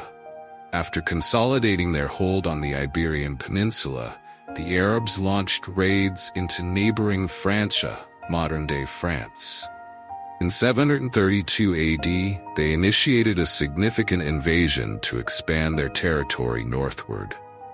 The Arab forces, led by Amir Abd al-Rahman al-Ghafiqi, quickly captured several cities in the region, including Bordeaux and Tours. However, Charles Martel, the military leader of the Franks, assembled a large army to confront the Arabs in battle. The struggle between Christianity and Islam marked a significant conflict in history. Both empires sought to maintain their own faiths, with the Arabs aiming to impose Islam on the Franks. The two forces clashed near Tours on October 10, 732 AD. The battle was fierce and lasted several days, resulting in heavy casualties on both sides. Ultimately, Charles Martel and the Franks emerged victorious, forcing the Arab forces to retreat back to Spain and halting the massive expansion of the Arabic Empire. While warfare defined the West, in China during the Tang Dynasty, religions such as Buddhism, Taoism, and Confucianism coexisted peacefully. Citizens enjoyed the freedom to believe as they chose, leading to the construction of numerous temples and pagodas throughout the empire. This era also marked the height of Chinese poetry. with poets like Li Bai and Du Fu creating works that became foundational to Chinese literature. One of Li Bai's poignant poems, Zanshan on the Qingting Mountain, translated by Sam Hamill, reflects this literary flourishing. The birds have vanished down the sky. Now the last cloud drains away. We sit together, the mountain and me, until only the mountain remains. In the West, Charlemagne, also known as Charles the Great, became king of the Franks in 768 AD. A skilled military leader, he expanded the Frankish Empire through successful campaigns, conquering much of Western Europe, including modern-day France, Germany, Italy, and Spain. Charlemagne was also a devout Christian and worked diligently to spread Christianity throughout his empire. Meanwhile, in 785 AD, Harun al-Rashid became the caliph of the Abbasid Empire. Rather than focusing solely on conquests like his predecessors, he emphasized scientific advancement in the new capital city of Baghdad. Harun al-Rashid established the House of Wisdom, a library and research center that attracted scholars from around the world. These scholars translated the works of the past and contributed to the development of fields such as algebra, chemistry, sociology, and the concept of infinity. Contrastingly, the Vikings, who emerged as a formidable force in Europe, were a group of pagan raiders from modern-day Scandinavia, driven by the desire for material wealth. The Viking Age officially began on June 8, 793 AD, with a raid on Lindisfarne, a small island off the northeast coast of England. Home to a renowned monastery, Lindisfarne was one of Europe's most important centers of learning. On the day of the raid, Viking warriors, likely from Norway or Denmark, landed on the island, pillaging the monastery, killing many monks and taking others as slaves. This brutal and unexpected attack sent shockwaves throughout Europe. In 799 AD, Pope Leo III was attacked by a faction in Rome that accused him of tyranny and serious misconduct. Seeking refuge, he fled to the Frankish kingdom. Charlemagne and his army provided an escort for the Pope, restoring him to his position. However, the power of the papacy was increasingly questioned, with many calling for its dissolution. This prompted Charlemagne to travel to Rome in late 800 AD to defend the Pope's authority. On Christmas Day, in the Basilica of St. Peter, Pope Leo III crowned Charlemagne as the new Holy Roman Emperor, effectively establishing the first version of the Holy Roman Empire. Under Charlemagne, the foundations for a great empire were laid. However, after Charlemagne's death in 814 AD, the newly formed empire faced numerous challenges. His son, Louis the Pious, 788 to 840, inherited an empire rife with problems. Many citizens viewed him as a well-intentioned but weak leader. As Viking raids intensified along the Rhine River, attacking cities in the Holy Roman Empire such as Cologne, Trier, and Mainz, local leaders began to focus on defending their own lands rather than relying on the central government for protection. This shift initiated the development of a feudal system, where people willingly farmed lands and surrendered their freedoms to local leaders in exchange for protection against Viking attacks. While the Holy Roman Empire battled the Vikings, the Byzantine Empire faced its own challenges with Arab forces. In 820 AD, a group of Arab raiders landed on the island of Crete. Over the next few years, Arab forces gradually gained control of the island, overcoming resistance from Byzantine defenders. By 827, the conquest of Crete was complete, and it became part of the Arab Empire.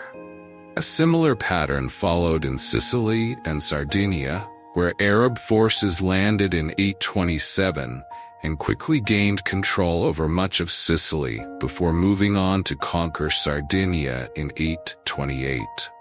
The Holy Roman Empire was further weakened after Louis the Pious's death in 840 AD, leading to the fragmentation of Charlemagne's empire. Infighting among family members resulted in the division of the empire among three heirs in the famous Treaty of Verdun. The West Frankish kingdom went to Charlemagne's grandson Charles the Bald, encompassing what is now modern-day France. The East Frankish kingdom was granted to another grandson, Louis the German, which would eventually become modern-day Germany. The Middle Kingdom was assigned to Charlemagne's eldest son, Lothair. However, being squeezed between the West and East Frankish kingdoms limited the Middle Kingdom's influence and led to its short lifespan. The Vikings' incursions posed significant challenges for mainland Europe and beyond. As Viking raids intensified across mainland England, Alfred the Great became King of Wessex in 871, determined to protect his people. He established a network of fortifications known as burhs to defend against Viking attacks. Additionally, Alfred developed new military tactics and fostered alliances with other Anglo-Saxon kingdoms to strengthen his position. In contrast to Great Britain, the Vikings were invited into Russia. According to Russian legend, the tribes in the region were weary of political strife and invited the Varangians, a faction of Vikings, to restore order. Rurik, along with his two brothers, arrived in Novgorod. Utilizing the Vikings' renowned strength, Rurik established control over the city and was declared its king, marking the beginning of the Rurik dynasty. Under the military leadership of Oleg, a member of Rurik's kin, the dynasty expanded its influence by establishing cities like Smolensk and Kiev, laying the foundations for what would become Russia. Back in England, Athelstan, expanding upon his grandfather Alfred the Great's alliances, was declared King of Essex. He successfully united the Anglo-Saxon kingdoms to resist Viking incursions, and is often regarded as the first king of England due to his diplomatic skills and efforts to maintain peace, thus initiating one of the longest monarchies in history. Meanwhile, the East Frankish kingdom faced its own challenges as the pagan Magyars launched frequent raids across the region, instilling fear among the populace. However, King Otto of the East Frankish Empire achieved a decisive victory against the Magyars at the Battle of Lechfeld in 955. By 961, Otto had fully conquered the kingdoms of Italy, restoring Christianity to the formerly pagan regions. In 962, he was crowned as the new Holy Roman Emperor by Pope John XII in Rome. In France, the West Frankish kingdom encountered turmoil after the death of King Louis V, a direct descendant of Charlemagne, at just 20 years old without leaving an heir. This left the French monarchy in jeopardy. The French aristocracy held an election between Hugh Capet, a noble with extensive lands in Ile-de-France, and Charles, Duke of Lower Lorraine. With the support of Adelot, the Archbishop of Reims, Hugh Capet became the first king of France, founding the Capetian dynasty. During this tumultuous period, the average person in Europe lived in constant fear, as various civilizations vied for land and power. This struggle for territory contributed to the entrenchment of feudalism, which created a new social hierarchy. At the bottom were the serfs, who worked the land to ensure the population was fed. Above them were the knights, responsible for protection, followed by the nobles, who ruled over specific territories. At the top of the pyramid were the kings, who granted lands to the nobles, while the Pope, believed to speak directly to God, claimed ownership of all lands. In the early 11th century, Leif Erikson embarked on a voyage to discover lands west of Greenland, ultimately reaching what he called Vinland, located in modern-day Newfoundland, Canada. Leif and his crew spent the winter there, establishing a small settlement and trading with the local indigenous peoples. They explored the area, discovering abundant natural resources, including timber, fish, and game. When they returned to Greenland in the spring, Leif was hailed as a hero for discovering new lands, unaware that he had stumbled upon a new continent for Europeans.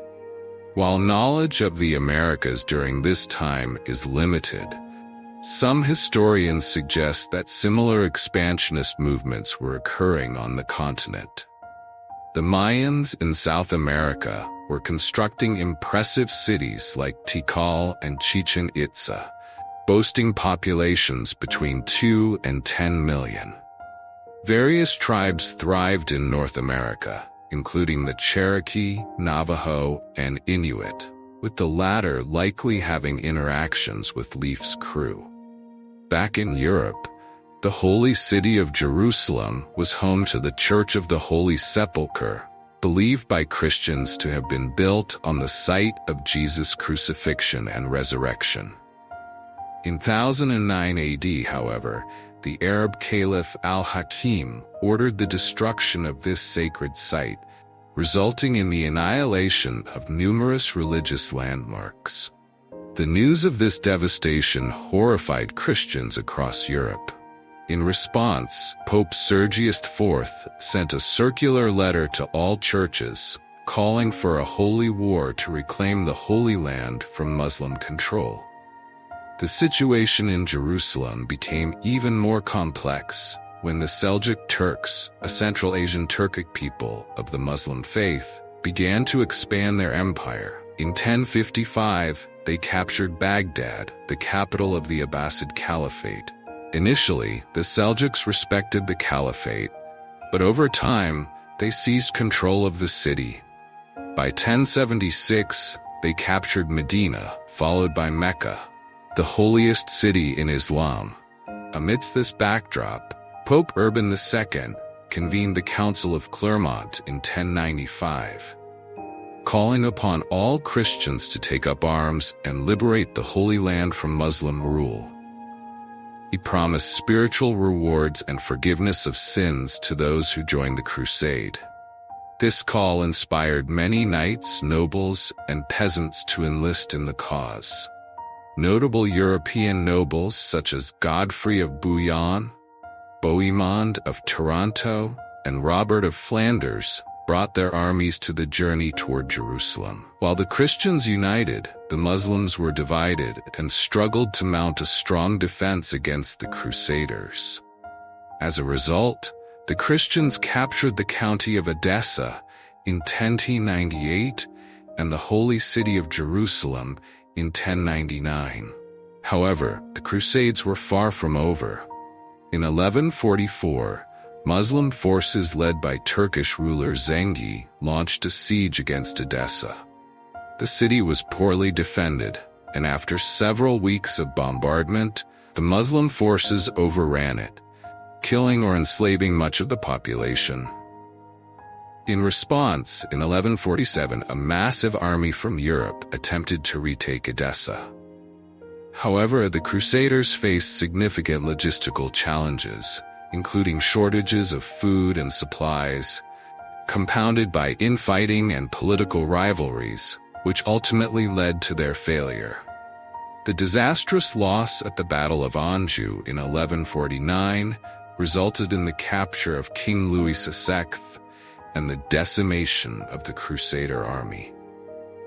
Meanwhile, in the Chum Empire, King Suryavarman II oversaw the construction of the magnificent temple known as Angkor Wat, dedicated to the Hindu god Vishnu, who is revered as the preserver and protector of the universe. Vishnu is often depicted with blue skin and is known for his 10 avatars. As one approaches Angkor Wat, they are greeted by a massive moat and a grand entrance gate adorned with intricate carvings of mythological creatures and deities. The temple complex rises like a towering mountain, featuring elaborate reliefs that narrate stories from Hindu mythology and the history of the Chum Empire. The temple galleries are adorned with stunning bas-reliefs, depicting scenes of battles, ceremonies, and daily life in ancient Cambodia.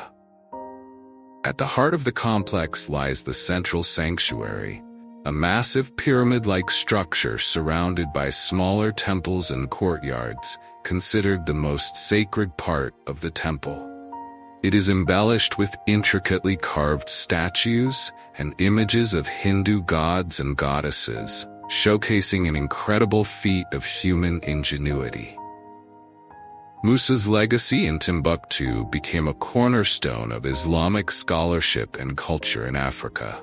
His reign marked a period of significant intellectual growth and economic prosperity, with the city emerging as a vital hub for trade and knowledge in the region.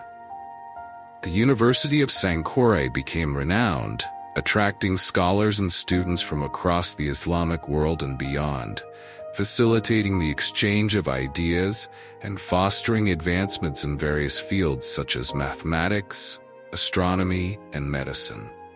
As the 14th century unfolded, Europe faced the challenges of the Black Death, which decimated populations and led to significant social and economic shifts. In this tumultuous climate, new ideas began to take root, paving the way for the Renaissance, a period of renewed interest in art, science, and the classical knowledge of ancient Greece and Rome. Meanwhile, in the Americas, indigenous civilizations such as the Aztecs and Incas thrived, developing complex societies with rich cultures, advanced agricultural techniques, and impressive architectural achievements. The Aztecs, centered in what is now Mexico City, built grand temples and established a vast trade network, while the Incas in the Andes Mountains constructed an extensive road system and impressive stone structures, including the famous Machu Picchu. In 1492, Christopher Columbus's expedition, sponsored by Spain, marked the beginning of a new era of exploration and colonization. Columbus's arrival in the Caribbean opened the floodgates for European powers to explore and exploit the Americas, leading to profound consequences for indigenous populations. The encounter between Europeans and Native Americans was marked by conflict, disease, and the exchange of goods and ideas, forever altering the course of history on both continents. In the ensuing centuries, the rise of empires and the spread of colonialism led to the exploitation of resources and the subjugation of many indigenous peoples. However, this period also saw the blending of cultures, the exchange of knowledge, and the development of new societal structures as different civilizations interacted with one another. By the 17th century, the world had entered an age of enlightenment, characterized by new philosophies and a questioning of traditional authority. Thinkers like John Locke and Voltaire championed ideas of liberty, equality, and the rights of individuals, laying the groundwork for modern democratic societies. In Asia, the Ming and Qing dynasties in China saw the flourishing of arts and culture, with advancements in literature, philosophy, and technology. Meanwhile, Japan entered its Edo period, characterized by relative peace, stability, and isolation from foreign influences, allowing a unique culture to develop. As the world moved into the 18th century, revolutions sparked by Enlightenment ideals began to unfold. The American Revolution in 1776, and the French Revolution in 1789 challenged existing power structures, leading to the rise of republicanism and the idea of popular sovereignty. In Africa, the transatlantic slave trade reached its peak, forcibly removing millions of Africans from their homeland, profoundly impacting societies on both sides of the Atlantic. Despite the horrors of slavery, African cultures continued to thrive and adapt, influencing the Americas through music, art, and spirituality. The 19th century ushered in the Industrial Revolution, transforming economies and societies across Europe and North America.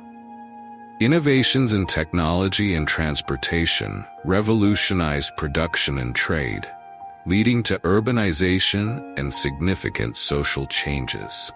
As the world entered the 20th century, it faced unprecedented challenges, including 2 world wars, the rise of totalitarian regimes, and the struggle for civil rights and independence across the globe. These events shaped the modern world and continue to influence global dynamics today. Through the lens of history, we can see the interconnectedness of societies and the enduring impact of cultural exchange, conflict, and resilience. The legacies of past civilizations, their triumphs and tragedies, continue to resonate in our contemporary world, reminding us of the complexity of human experience and the ongoing journey toward understanding and unity. Joan of Arc's victory at the Siege of Orleans was a turning point in the 100 Years' War, bolstering French morale and providing a much-needed rallying point for the troops.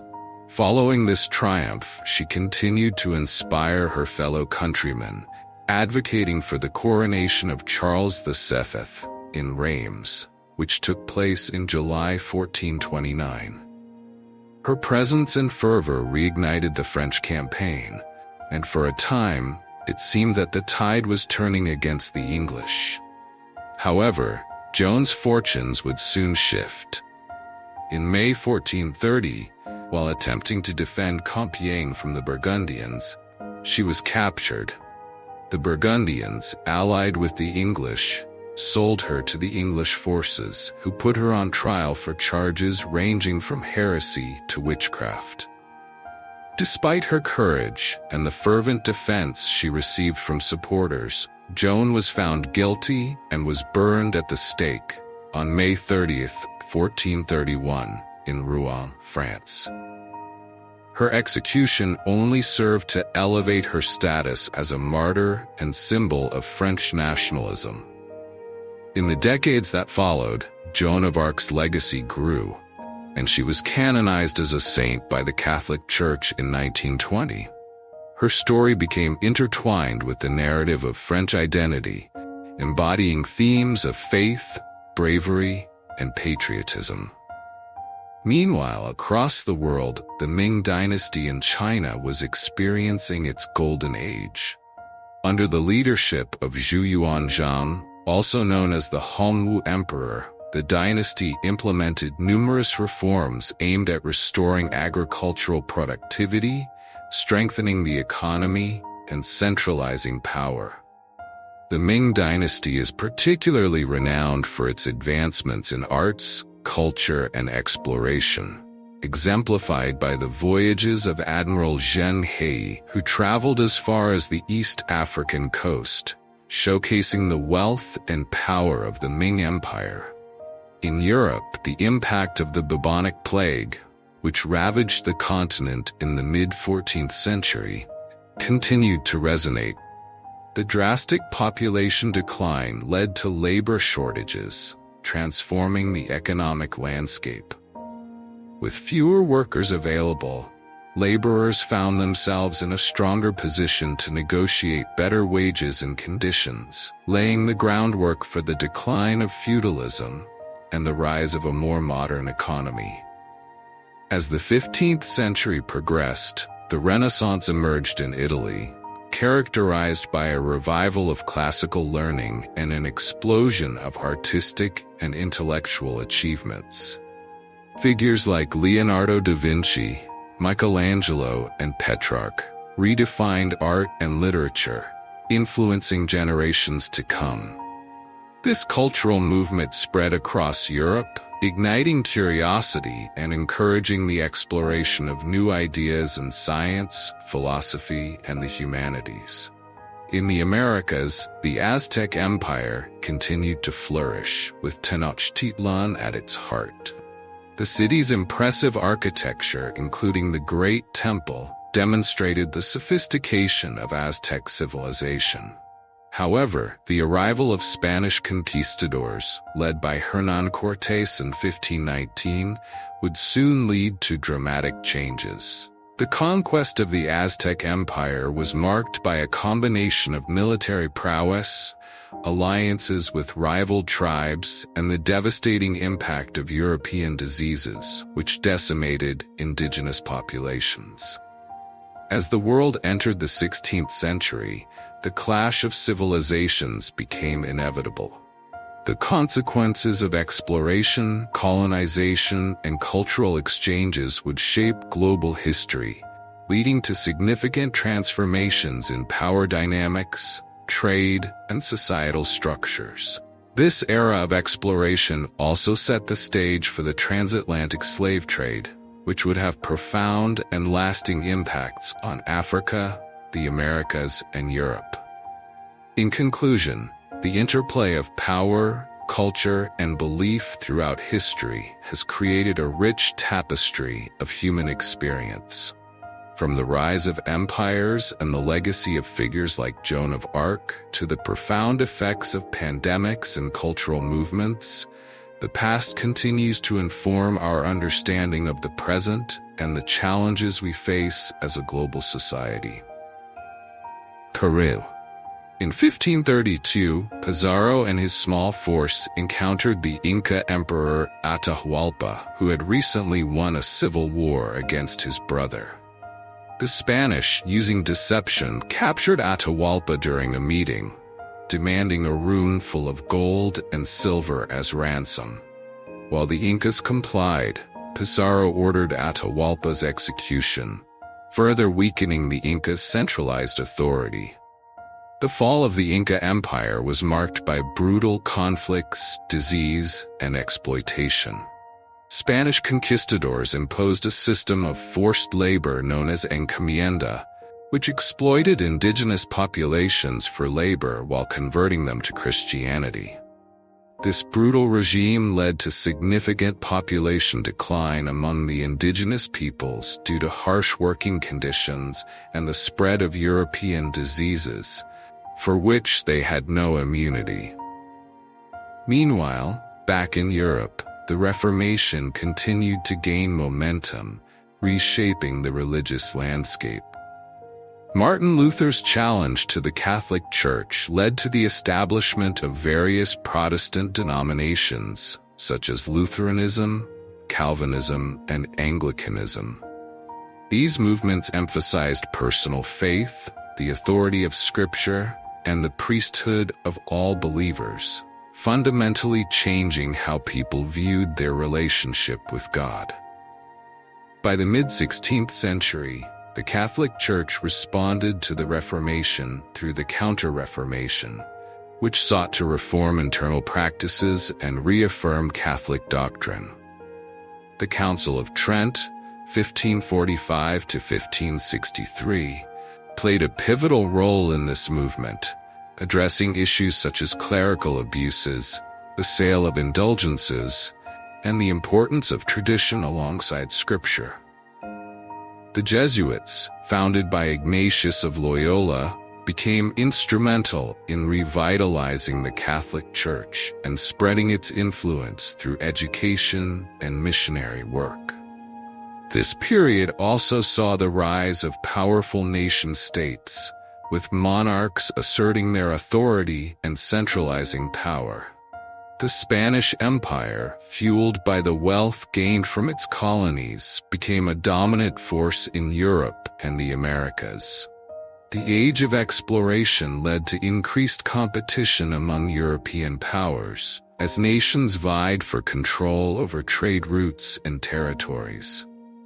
In England, Henry VIII's break from the Catholic Church, primarily to annul his marriage to Catherine of Aragon, led to the establishment of the Church of England. This schism not only transformed England's religious landscape, but also set the stage for future conflicts, including the English Civil War and the eventual rise of Puritanism.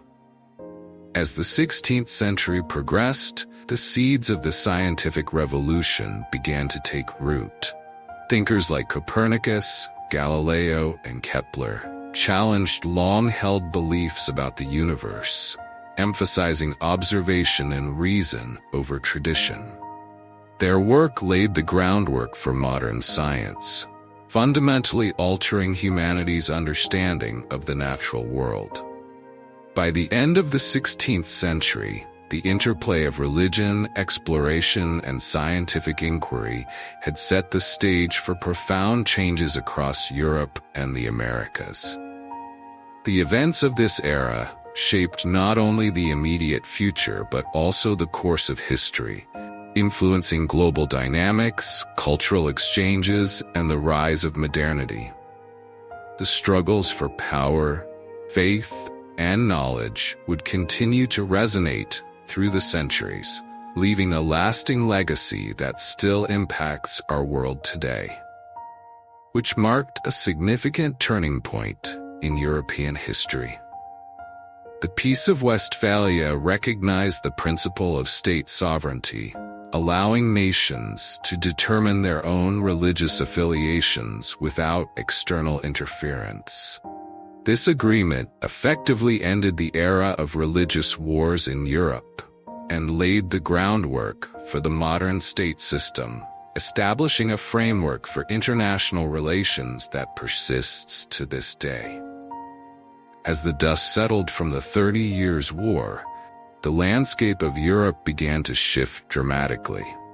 The war had devastated large parts of Germany, leading to a significant decline in population and economic disruption.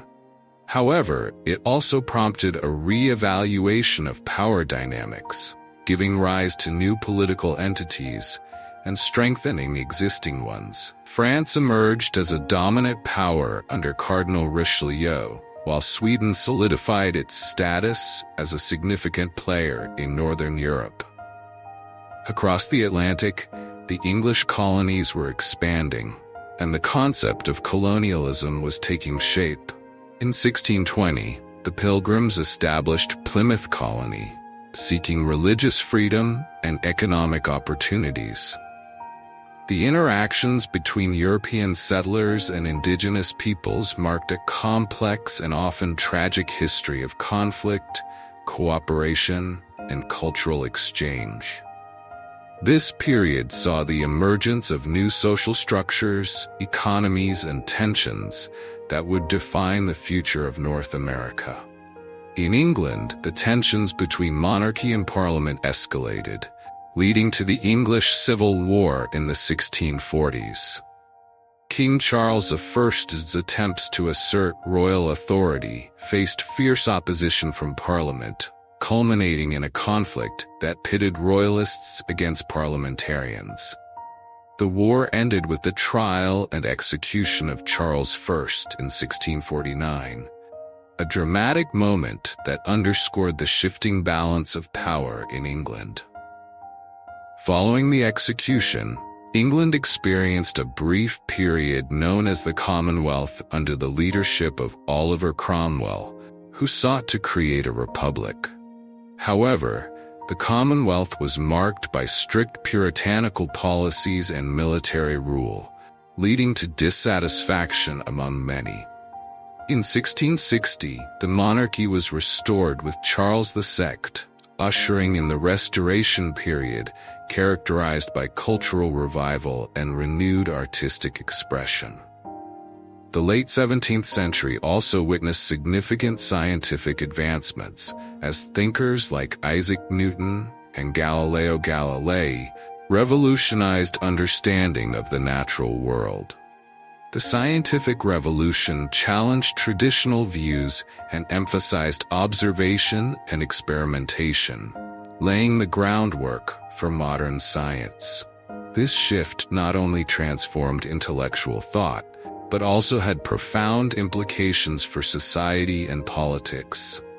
Meanwhile, in Asia, the Mughal Empire in India reached its zenith under Emperor Shah Jahan, known for commissioning the construction of the Taj Mahal as a mausoleum for his beloved wife, Mumtaz Mahal. This period was marked by cultural flourishing and architectural marvels, reflecting the empire's wealth and power. However, internal strife and external pressures would eventually lead to its decline. As the 17th century drew to a close, the global stage was increasingly defined by the interplay of empires, religious conflicts, and burgeoning ideas of democracy and human rights.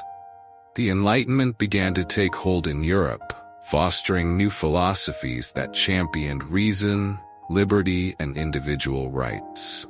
Thinkers like Voltaire, Rousseau, and Locke laid the intellectual groundwork for future revolutions and reforms. In summary, the period from the 15th to the 17th centuries was marked by immense change and transformation across the globe. The rise and fall of empires, the clash of religions, and the emergence of new ideas set the stage for the modern world. This era's complexities shaped not only the political and social landscapes of nations, but also the cultural and intellectual currents that would influence generations to come, and securing American independence. The victory at Yorktown marked a significant turning point in the American Revolutionary War, galvanizing support for the independence movement both domestically and internationally. The war's conclusion in 1783 with the signing of the Treaty of Paris formalized the recognition of the United States as an independent nation and established its borders. In the wake of the war, the fledgling nation faced numerous challenges as it sought to create a stable government. In 1787, the Constitutional Convention convened in Philadelphia to draft a new constitution that would address the weaknesses of the Articles of Confederation. The resulting document established a federal government with a system of checks and balances among the executive, legislative, and judicial branches.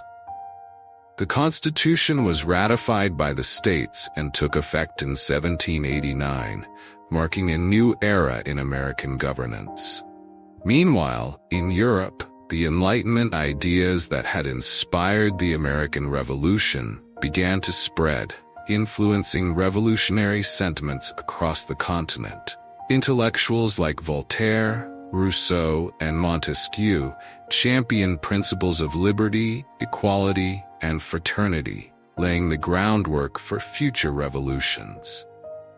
In France, dissatisfaction with King Louis XVI's absolute monarchy and the economic hardship faced by the populace culminated in the French Revolution of 1789.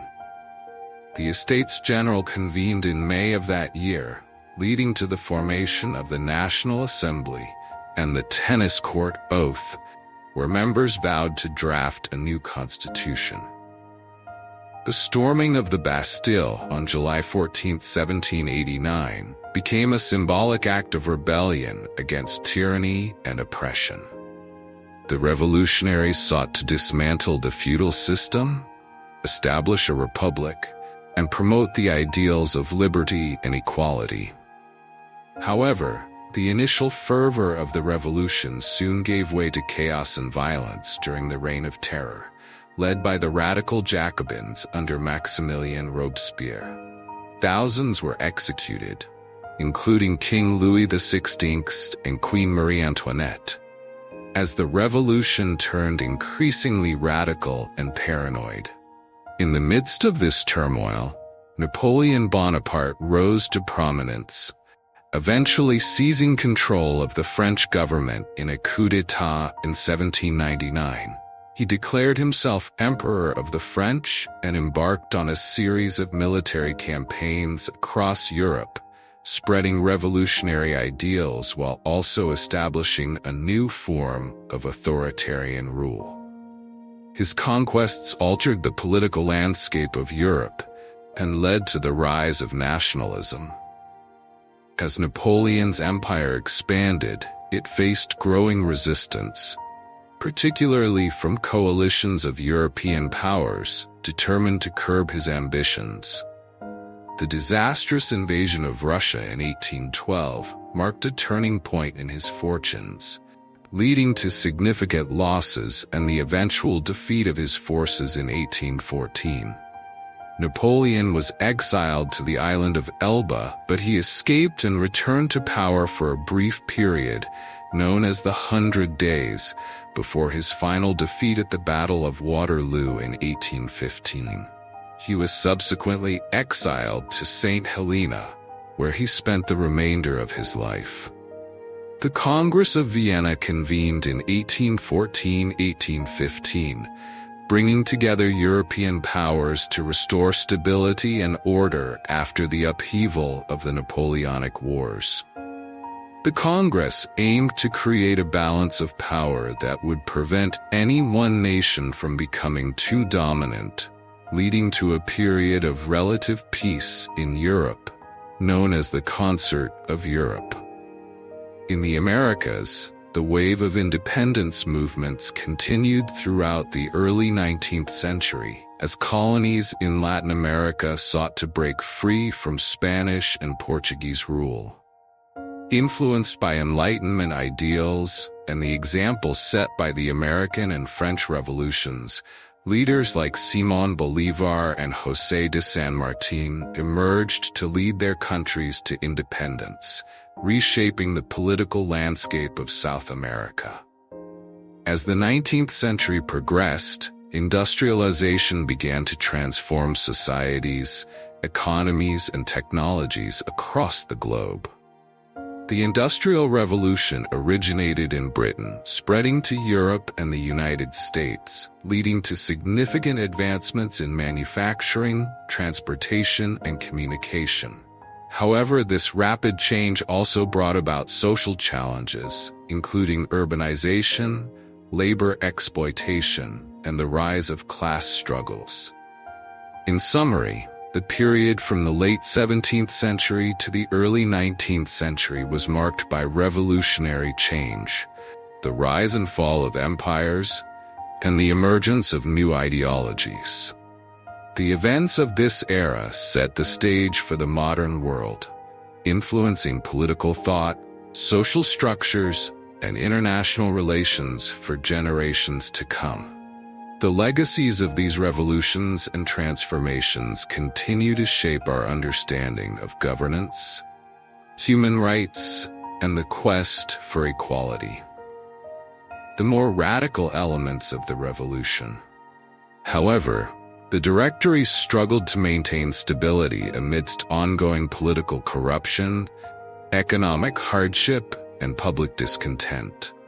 The government faced opposition from royalists who sought to restore the monarchy and radical revolutionaries who felt that the revolution had not gone far enough. The situation in France continued to deteriorate, leading to widespread dissatisfaction with the Directory.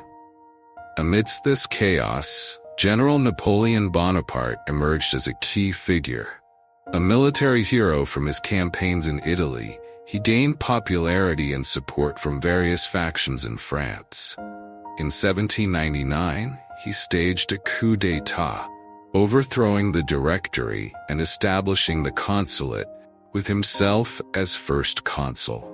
Under Napoleon, France experienced significant reforms, including the establishment of the Napoleonic Code, which codified civil laws and promoted principles of equality and individual rights. He centralized the government, and established a merit-based system for public administration. Napoleon's rise to power was seen by many as a restoration of order after the tumultuous years of the Revolution. However, his ambition did not stop at domestic reforms. Napoleon sought to expand French influence across Europe through a series of military campaigns known as the Napoleonic Wars. He achieved remarkable victories, establishing French hegemony over much of the continent and creating a network of allied states. His conquests spread revolutionary ideals, but they also provoked resistance and conflict with other European powers. The turning point for Napoleon came in 1812, when he launched an ill-fated invasion of Russia. Facing fierce resistance and harsh winter conditions, his grand army suffered catastrophic losses, marking the beginning of his decline. In 1814, a coalition of European powers defeated Napoleon, forcing him to abdicate and exile him to the island of Elba. However, Napoleon escaped and returned to France in 1815, where he briefly regained power during the 100 Days. This resurgence ended with his defeat at the Battle of Waterloo by a coalition led by the Duke of Wellington. Following this defeat, he was exiled to the remote island of St. Helena, where he spent the rest of his life. The aftermath of the Napoleonic Wars saw the Congress of Vienna convene in 1814-1815 to restore order and balance in Europe. The leaders aimed to contain the spread of revolutionary ideas and prevent another figure like Napoleon from rising. The Congress led to a reconfiguration of national borders and the establishment of a system of alliances designed to maintain peace. In the United States, the principles of democracy continued to evolve in the wake of independence. The Constitution and the Bill of Rights laid the foundation for a democratic system that sought to protect individual liberties. However, tensions arose over issues such as slavery, states' rights, and the role of the federal government. These divisions would ultimately culminate in the American Civil War in the 1860s, a conflict that tested the nation's commitment to its founding ideals. By the mid-19th century, the revolutionary spirit that had swept through Europe and the Americas persisted. Nationalism, liberalism, and calls for social reform fueled movements across the continent. The 1848 revolutions erupted in several European countries, advocating for greater democracy, workers' rights, and national independence. While many of these revolutions were ultimately suppressed, they reflected the enduring struggle for rights and representation. In summary, the late 18th and early 19th centuries were characterized by revolutionary fervor, the rise and fall of empires, and the quest for democracy and equality. The legacies of the American and French revolutions laid the groundwork for modern political thought and governance, influencing movements for independence and reform worldwide. The tumult of this era shaped the course of history, highlighting the complexities and contradictions of the fight for liberty and justice. The interests of the various factions that had emerged during the Revolution, however, the Directory concept wasn't successful as well. So, General Napoleon Bonaparte decided to overthrow the government and begin his conquests to take over the world. Off Napoleon went to conquer much of Europe. In 1805, Napoleon defeated a combined Austro-Russian army at the Battle of Austerlitz, solidifying his position as one of Europe's most powerful leaders. He then conquered much of the continent, including Spain, Portugal, and the Netherlands. In 1812, Napoleon invaded Russia with a massive army. Still, the campaign proved disastrous, and his forces were decimated by the harsh Russian winter. The defeat marked the beginning of Napoleon's downfall. In 1814, the European powers allied against Napoleon and invaded France, forcing him to abdicate his throne and go into exile on the island of Elba.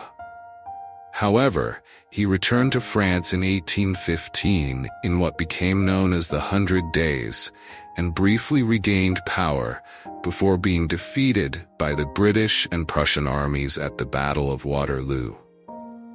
While back in the Americas, Simón Bolívar was on his military campaigns to free Latin American countries from the grasp of the Spanish colonial rule.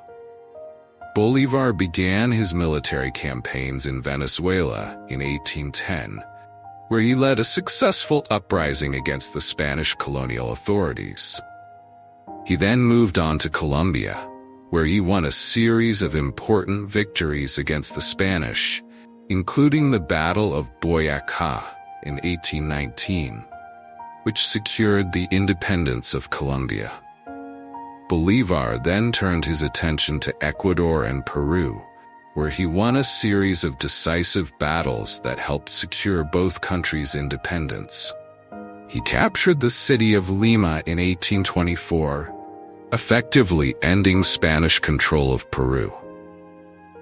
Bolívar's final military campaign was in Bolivia, where he led the fight for independence against the Spanish in 1825. Bolivia was named in honor of Bolívar, who played a critical role in its liberation. In 1848, two men had an idea that would spark debate worldwide. Karl Marx and Friedrich Engels wrote a book called The Communist Manifesto, which is a book about the idea of communism. Instead of a capitalistic system where the nobles or bourgeois own everything and the workers and proletariat work for slave wages, what if the proletariat owned the means of production and all worked together? As Marx and Engels would write, let the ruling classes tremble at a communistic revolution. The proletarians have nothing to lose but their chains, and they have a world to win. They would also write, the need for a constantly expanding market for its products chases the bourgeois over the whole surface of the globe. It must nestle everywhere, settle everywhere, establish connections everywhere. Right after the writing of the Communist Manifesto, a period in Europe known as the Scramble for Africa began. It all began in the 1870s when European countries began to explore the interior of Africa, looking for new territories to claim and resources to exploit. At first, the European powers were cautious, sending explorers and missionaries into Africa to establish trade networks and alliances with local leaders. However, as competition increased, the European powers became more aggressive in their tactics. They used military force to establish colonies and protectorates, and they engaged in diplomatic maneuvering and propaganda campaigns to gain the support of local populations. One of the most ruthless tactics the European powers used was dividing Africa into artificial borders and creating new ethnic and linguistic divisions. This created tensions and conflicts between different African groups, which the Europeans used to their advantage, creating a European stronghold over the continent of Africa to increase their profits. The scramble for Africa came to an end as a result of several factors, including changing international politics, economic realities, and rising African nationalism. One of the key factors that contributed to the end of the scramble for Africa was the changing balance of power in Europe. By the early 20th century, European powers were increasingly focused on competition with each other. particularly in Europe itself, and were less interested in acquiring new colonies in Africa. This was due in part to the growing tensions between European powers that would eventually lead to the outbreak of World War I in 1914.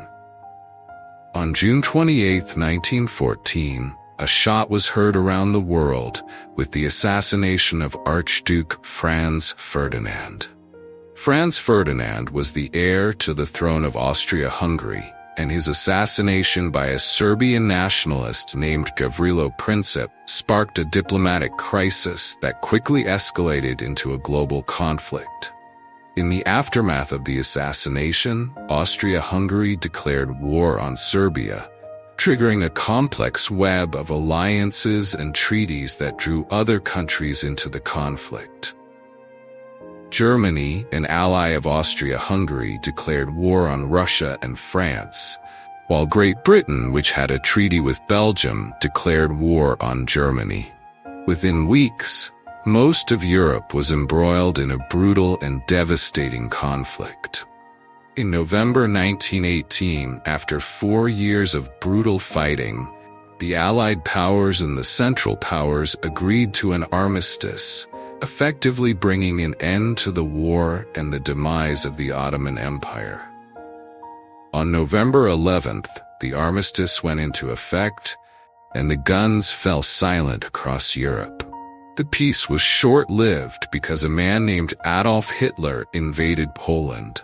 Like Alexander the Great, Julius Caesar, Attila the Hun, Genghis Khan, Napoleon Bonaparte, and Suleiman the Great, Adolf Hitler wanted to establish an empire for his nation and his people.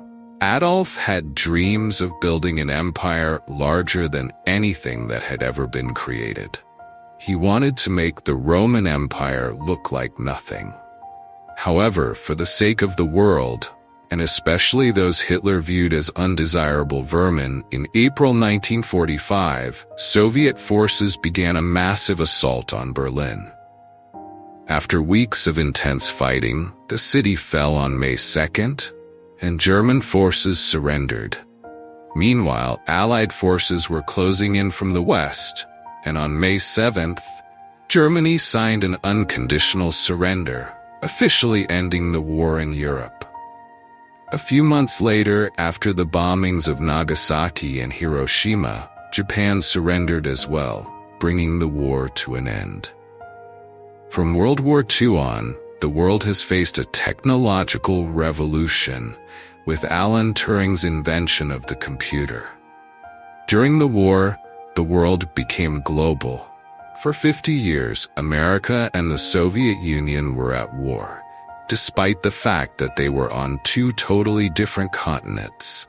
In 1969, Neil Armstrong landed on the moon, saying, "That's one small step for man, one giant leap for mankind." As the years passed, the world has become increasingly smaller. Computers have become more affordable, and cell phones have changed the way we communicate with one another. Let's go back to the story of a man named Gilgamesh on his quest for immortality. At the end of the poem, Gilgamesh realizes, "Life, which you look for, you will never find. For when gods created man, they let death be his share, and life withheld in their own hands." The history of human civilizations is an incomplete book, constantly being updated. Some things will never change. However, humans will always die, empires will always rise and fall, and the masses will always clamor toward safety.